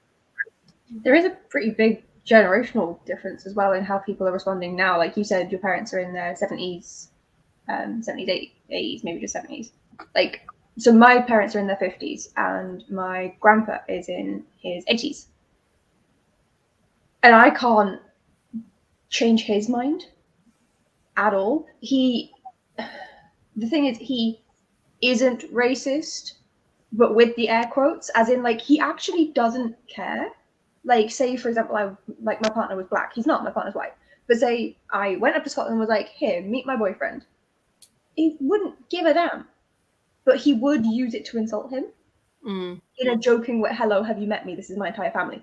In the way that I do, intending to be funny and joking, but you can't do that. You can't do it. And it's like, yeah. But then he's like, oh, but I've got one arm. You can call me a cripple. I'm like, it's not the same. Whereas, it's not the same. It's not okay. Yeah. Just let Rab do his thing. But But then with my mum, she used to do what Lizzie's mum did, which was just kind of get really angry. Well, like, you didn't say your mum got angry. The soapboxing is what I meant. But my mum would get really angry with me for getting on this soapbox and kicking off at her. But now she actually like gets it. Like, one of my childhood friends that my mum's met is trans. And my mum had a million questions, but straight away used the right pronouns. She made a couple mistakes, but used the right pronouns. I can tell you right now, 3 years ago, my mother would have kept, I mean, I can't say dead naming because she's not changed her name yet, but dead naming, using the wrong pronouns for my friend. 100%. Wouldn't have even batted an eyelid. Whereas I've yelled at her for long enough. Well, the thing is, like, my mum has a real, like, bee in her bonnet about my wokeness. But if someone else calls her on it, or if someone else does something that isn't woke, she's, like, one of the first people to, like, call out and say that that's not okay.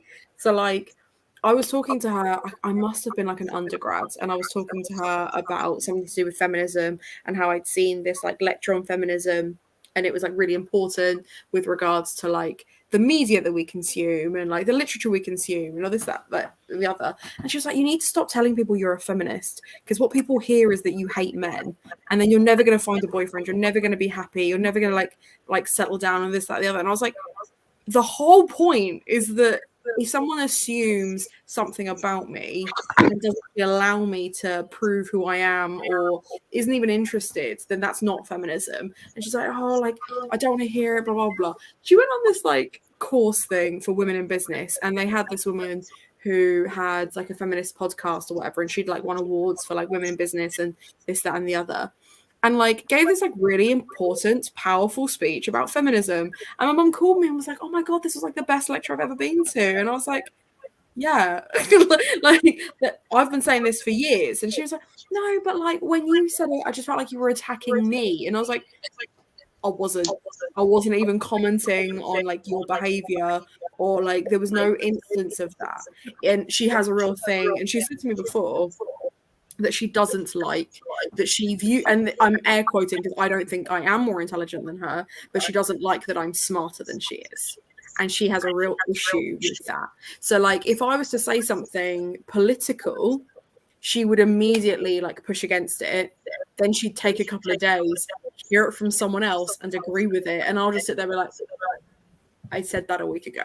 Like, I literally said almost verbatim those words last week. They don't want their kids to be so much smarter than them that they feel dumb. Now, I'm not saying that we are smarter than our parents, because we're a product of our time. If we then were our age now in their time, I'm sure we'd bloody struggle. But yeah, that's like a thing. They're like, they say something and you're like, I feel like I should know that. It's like kind of my mum's reaction. Like, she hears it and she's like, I feel personally attacked, and I feel like you're saying I should already know this. And then she takes a minute and she's like, it wasn't an attack. Yeah, and it's like, it wasn't. I've never said that I'm smarter than my mum, because my mum ran her own business for 28 years and now teaches other people how to run her business. I have to text her to ask her questions about my own business. If I was smarter than her, I wouldn't need to do that. I wouldn't need her advice. I wouldn't need her counsel on this stuff, right? Like, she's a very intelligent woman. Like, people go to her for advice for a reason. But it's in her mind the idea that I would raise even something like when the whole Brexit thing was happening. She was like, "Oh, I'm going to vote leave," and my dad and I were like, "What?" And like, just kind of like, we were just surprised, because we were like considering where we lived as well. So Folkestone is one of the places that has been hit the hardest. Like, almost immediately. Obviously, industrially, I know that there's a lot more places like further north that have been hit, but Folkestone has basically become a car park for the Dover port and the Channel Tunnel, and there is 48 miles of motorway between Maidstone and Dover, which has been taken from 3 lanes essentially down to 1 lane because they're parking lorries there. And that is because the drivers of those lorries now need an additional license to take the lorry straight across. Where before we had freedom of movement, you could be a lorry driver, you could drive it from York all the way down like to Calais, like all the way through to France, all the way to Germany, whatever you wanted, like through the moon, you could go straight through. Now it has to wait there for someone else to come and drive it across the border. And it has to have additional licensing. They have to pay additional fees to get across. And whilst all that is being processed and whilst all that is happening, they just stop on the motorway. And it's gone from, my drive home has gone from what should be 2.5 hours to minimum 4 hours. Because like you just can't get past. It's down to one lane. And before this has even like happened, when it was all that discussion of stuff, I was like, Mum, you've had 3 kids, which means you've had 3 lots of maternity leave and maternity cover. You wouldn't have that without the EU. Like that just wouldn't exist. You wouldn't have like the rights with regards to paternity. You wouldn't have regards to like this, that, and the other. And she's like, oh, but I don't really see it like that. I just see it as, you know, we need to have more control. And I'm like, control of what? Like, control of what? And she got like really upset and like kind of, in the end, she did vote Remain. And she came and said, she's like, you put some like really interesting points across. I just didn't want to hear it. And I was like, excellent. But then, like you said, my nan is very different. My nan, I cannot change her mind on anything. And before all the stuff like I was doing, she's not very well. Before all of that stuff kicked off, I went and took her to the dentist, and she was put on these drugs that just knocked her flat for like 6 hours. And then afterwards she woke up, she was absolutely fine, but she was almost like a little bit drunk, and she was a little bit more honest than she needed to be. And we were sat in the garden, we're just having like a nice like bit of cake and what have you, like just hanging out. And I genuinely, for the life of me, cannot remember how this conversation came up. But she brought up Meghan Markle. And she went on what I can only describe as a racist tirade about Meghan Markle and how Meghan Markle was destroying the monarchy and this, that, and the other. And I was like, from where? What are you talking about? And then she started talking about, like, you know how when Obama came into power and everyone was like, oh, we want to see his like birth certificate and this, that, and the other, and like basically slandering his family and stuff like that. Like my nan was like doing all of that, but like about Meghan Markle, and like was just quoting the Sun basically. And I was just like, I am never going to change your mind, so I am just going to go. I'm just gonna straight up walk out. And I was like, you know what, Nan, it's been really nice to see you, but I'm not having this conversation with you. I'm gonna go. And she called my dad and was just kind of like, Hannah was really rude. Hannah was really disrespectful. When my dad called me, he was like, what the fuck happened? And I was like, she was being racist, and I decided to leave. Like, I was never gonna change her mind. And he was like, yeah, fair enough. Like, let her have a little tantrum. She'll get it next week. It'll be fine. Sometimes especially when it's older people, and you've tested the waters before, and you just know that there's nothing other than a massive life-changing event will change their mind. Yeah, you've just got to walk away. Yeah, it's not worth the energy. It's really not worth the energy, because I know, like, she can be racist. She'll die miserable. That's fine. Like, she's not going to affect anyone else. It's younger people who still have the capacity. Yeah, that it's like those are the people that I'm like, no, I will die on this hill. Watch me. Yeah, like my grandpa, bless him, is 81. He has limited years left. If he's going to be racist, he's in a small town in Scotland. He's already got a limited pool of people to be racist towards. There's even fewer of them that aren't white. Like, everybody knows, everyone has the same attitude of just being like, he's old, he's white, he's Scottish, he's rural. We know what to expect from him. I call him horrible. Anytime he says anything, I will swear blind at him, and I'll call him horrible names. And I'm like, you carry on like that, and I'll feck off back to Newcastle. So no, I'm fine. Anyway, now I've put the world to rights. Lizzie's discovering that I am not nice to my family, and that explains a lot about me, because they weren't nice to me. You know, like, I have many problems with my parents, and I have a sister who isn't exactly the nicest about me, and have many problems myself. So living with a homophobic sister is not great when you have a girlfriend. Not fun. But like, we deal with it as usual. But yeah, my mum is pretty good with political stuff. Luckily, she basically, when the whole Brexit thing, she was like, she listened to what my sister and I said, and she then voted Remain because my sister and I were like, that's what we want. And like my mum was like, well, at the end of the day, it's not my future that I'm voting for. And like that was something I really appreciated because yeah, she agreed with what Remain meant and everything, but she also wanted to make sure that's what her kids wanted because her kids were the ones who were going to live with the repercussions. So that was kind of like a nice kind of like olive branch from my family. My dad's ex-military. I'd say a solid 98% of them are Tory voters. Literally, when I think I mentioned this before, the last time I asked him why he voted Tory, he said, because Thatcher gave him a raise. Don't worry, my next thing out of my mouth was, what the fuck is wrong with you? She's dead. So then when Brexit came around, he was Leave. He voted Leave. I called him every name under the sun, so I can change his mind. My mum had never in her life voted before. She wanted to vote on this. She had me on one side as her daughter who spouts annoying woke stuff saying Remain, and her husband, who she trusts, who has voted in every single election since he turned 18, voting Leave. So she voted Leave. And she regretted it so badly that in the next election, she asked me what I was voting for. Like, it wasn't Brexit, but like next kind of general sort of like local election, she asked me what I was voting for. And despite the fact that my mother does not vote, she went and voted. And then she said that she's never voting again. She matched my vote. She was like, this is my penance, and matched my vote. And then she's like, I'm never voting again. It went awfully. And I just looked at her. I was like, oh, so you should have trusted your annoying daughter? What a surprise. Surprise. I told my mum that I voted Green once, and she told me not to waste my fucking vote next time. That's what my dad said to me. She's like, I voted Green in my first vote, and Dad was like, what a waste. Yeah. I went to university in Chichester, which is very close to Brighton. So a Green Party vote, when I voted Green, I was like, you know what? Then I remembered that Chichester was full of rich people, and of course the Tories won. But that's really not the point. I thought if there was one place I could get away with voting Green and it might make a difference, it was somewhere near Brighton. No. More fool me, huh?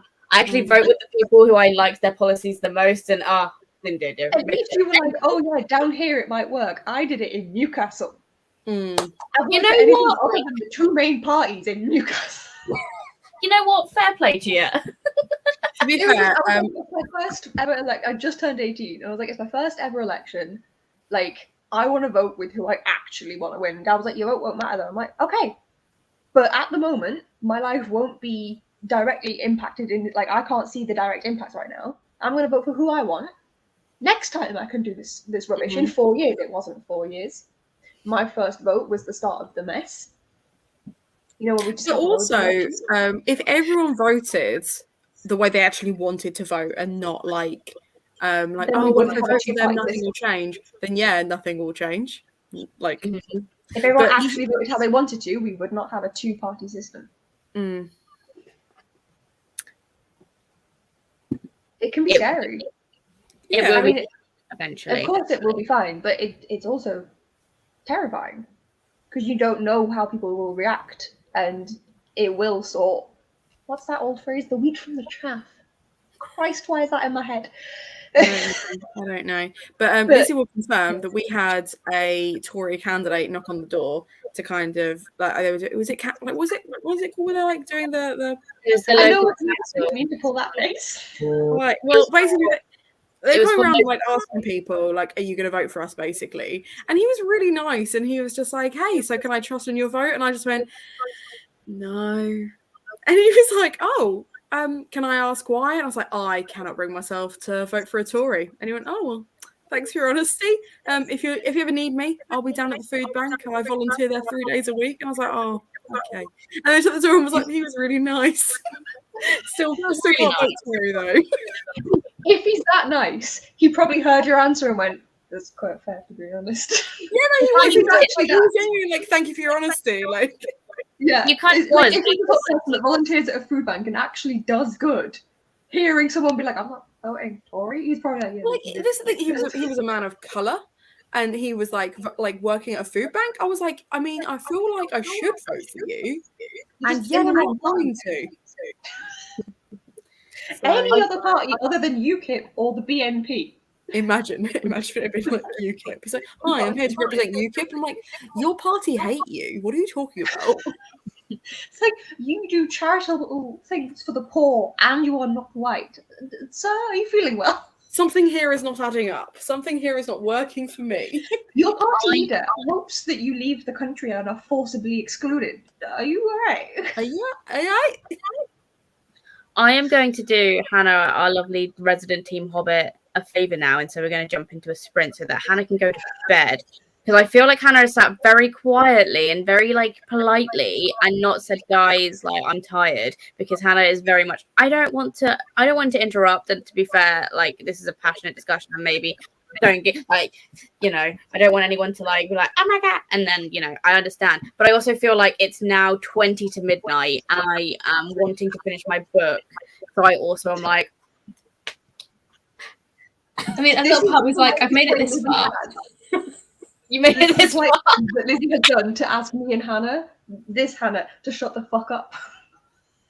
No, I did that as inoffensively as I could, but I was also like, we've nearly done a sprint-sized political discussion out of fucking nowhere. It was fun. This is, and it's like the third time that this live stream in particular has really it's gone from haha, light and floaty to no, this is a serious topic and we're going to dedicate serious time to it. I'm not going to lie, part of me was watching the clock to see how long it would take for you to go, actually, guys, let's not have this discussion now, because it's not relevant to our readathon at all. Let's get some more reading done. Let's wrap this shit up, It is relevant because we can't ignore Tolkien and when he was writing, and there are problematic themes in his writing. He is a white man writing after the First and Second World Wars. There's problematic stuff in there. Tolkien couldn't write women. That's one of the main things in it. There's the feminist themes. Even Galadriel, he said he wrote her as close to a man as he could because he wasn't comfortable. So, there's all of that. So it is relevant. And I was also these are important conversations. We've got to put the world to rights, but also time and place. Man needs a nap, so. Well, I don't know. I'm not Hannah needs to go to bed. I'm not going to force Hannah out of the live show if she doesn't want to leave. I was just I know that we're only going to do one more. And then we were talking and Hannah wasn't saying anything. She was just sitting very quietly. And I was like, oh, I feel like you wanted to go to bed. And now I feel guilty because we've gone way too long. To be honest, it's very rare that I'm active in a conversation. I am very passive. I do just kind of nod along yeah. No, but I just felt guilty because you said you only wanted to do one more, and then I was like, "Oh shit! It's nearly been 45 minutes of us talking shit. I'm so sorry." It's all right. I was already in two minds. God, there's so many moths on my ceiling. Sorry. That was such a Hobbit response. Of just oh my god. I've got a lamp on pointing at the ceiling, and they're all just there. Delicious. Yeah. Good targeting of the lamp. Yeah. Well, I'm going to put a sprint on. Up to you guys if you're staying. I am. Brexit moths. We've all contributed. Let's go do some reading and or writing and or sleeping. God. MiddleEarthAthon. What a great start. Woo! Do I read or do I leave? I don't know. Read. Do I stay or should I go? There's 15 minutes to midnight. I'm staying. Yeah. Midnight. Right. Okay. I'm gonna stop before I embarrass myself on the internet. Too late. Yeah, I know. Way too late. But we can hope. Wait, have I even? Yeah. Okay. For a second, I thought I hadn't shared it. Right. I'm gonna shut up now.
Hello.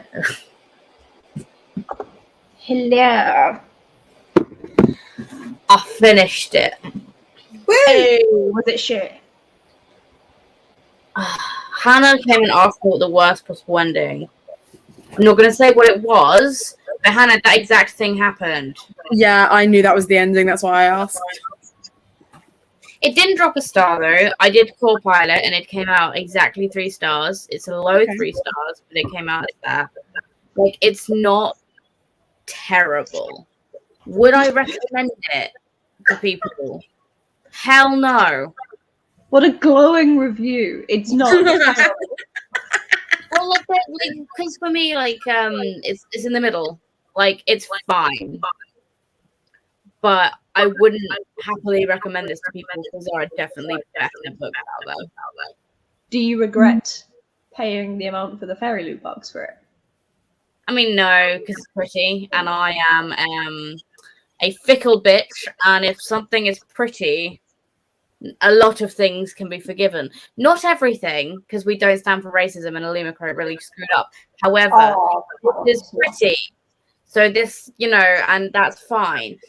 I feel like I should have sat there off to the side going about the not standing for racism. So, will I consider selling this? Yes.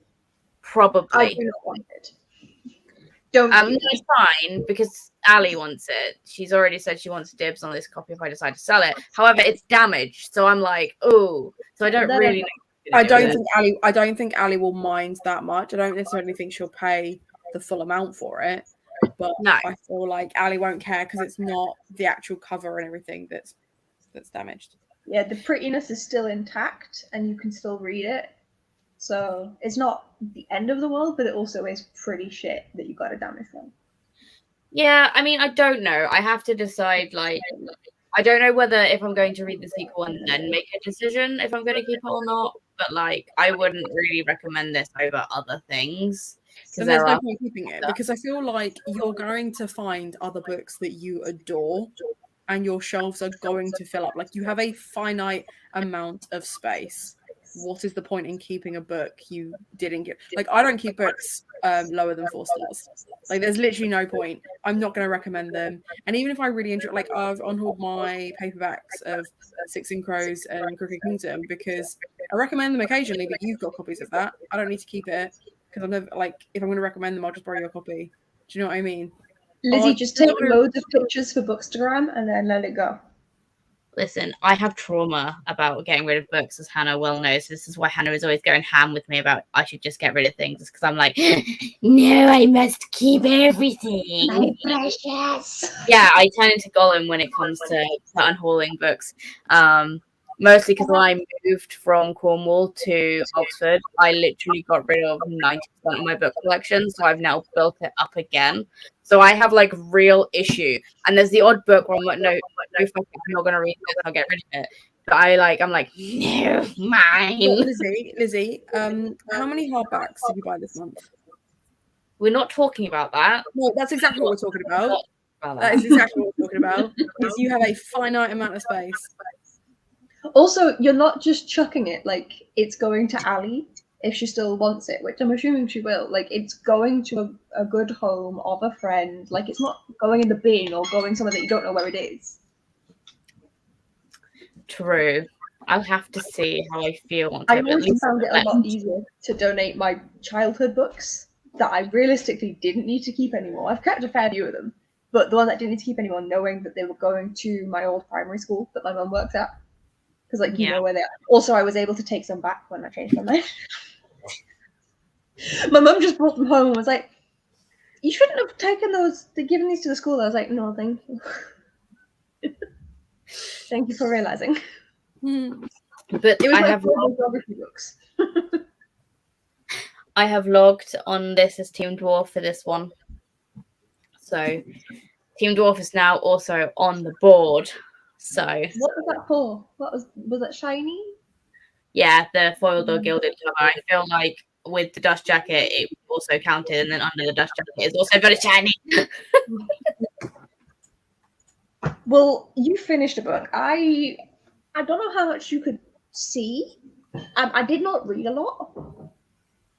Chris has had a few beverages, and they're always very chatty. He's currently making nuggies. This is the level of alcohol. So I read like 10 pages because he wouldn't shut up. I mean, you literally just said nuggies, and my tummy went. Nuggies and garlic bread. I'm like, but nuggies though. But I'm He was like, did you hear garlic bread and say that I could put the oven? I was like, no, I heard nuggies. Give nugs. So I read, I read a complete story, and I've started the next one, which already is interesting, related on the racial topics that we were discussing before. It uses an N-word that is not the N-word, but I still don't wish to say it. It is the one that is very similar to black in Spanish. And then also has this character who is black then calling Mr. Holmes master in the dialect of enslaved people. Interesting. Mm-hmm. He also said he smelled, which just seems rude. I mean, I think he does come from the London slums, so I don't think that one's a racial thing. But I feel at like the same it's time, like contextually, like you're adding all those things together. yeah. So that's an interesting one. The last one, there's only white people. So. And then Sign of Four, obviously, I only read yesterday, and as Hannah can attest, there's some interesting topics of racial discussion in that one. Yep. How did the two Hannahs do? I now have less than 100 pages of my book. Oh no! Oh no! It's less than 100 pages, Hannah. Like you're gonna make it out. Or you're gonna leave it. I need to get to bed. That's totally fair. You have more restraint than I do. I'm so tempted, but I need to go to bed. Sorry, I've been brought nugs and all of the various condiments. Condiments. I just thought I needed to mention that fact. Sorry, Hannah. No, I enjoyed it. I meant the other Hannah. I'm just letting you know that I enjoyed it separately to you interrupting Hannah. I enjoyed you saying condiment.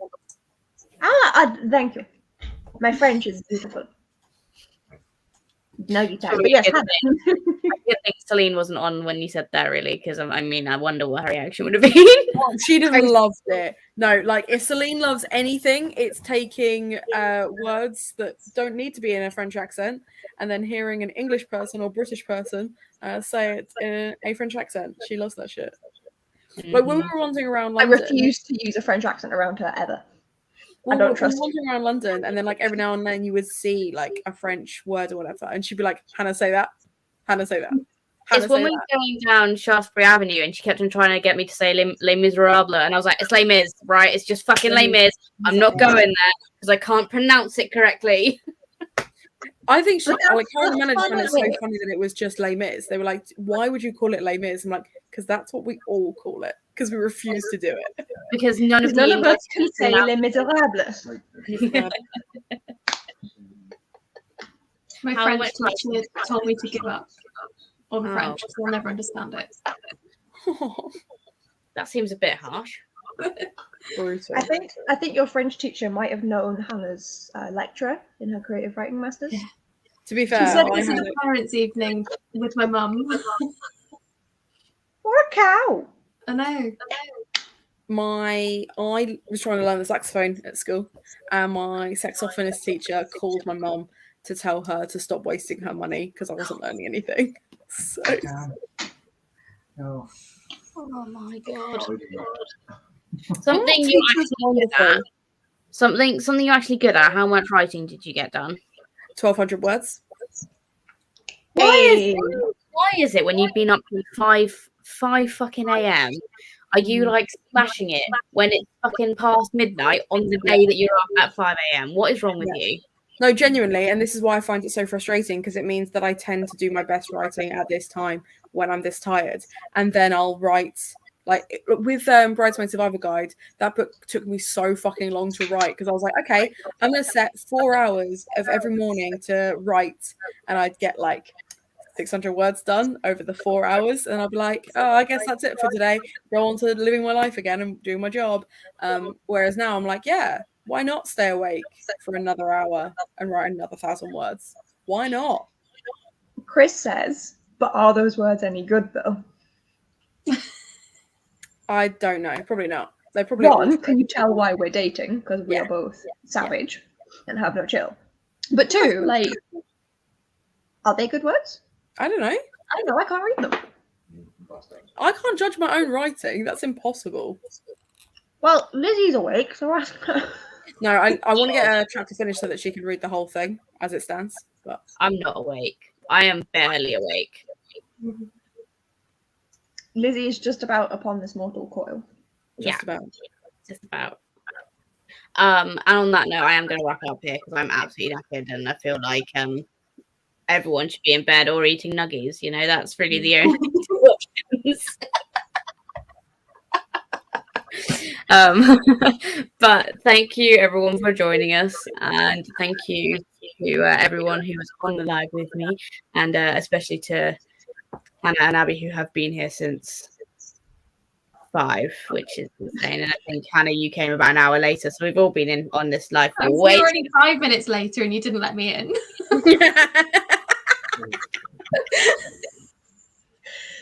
Lizzie, you are not getting let off with that one. No, absolutely not. Absolutely not. All right, okay.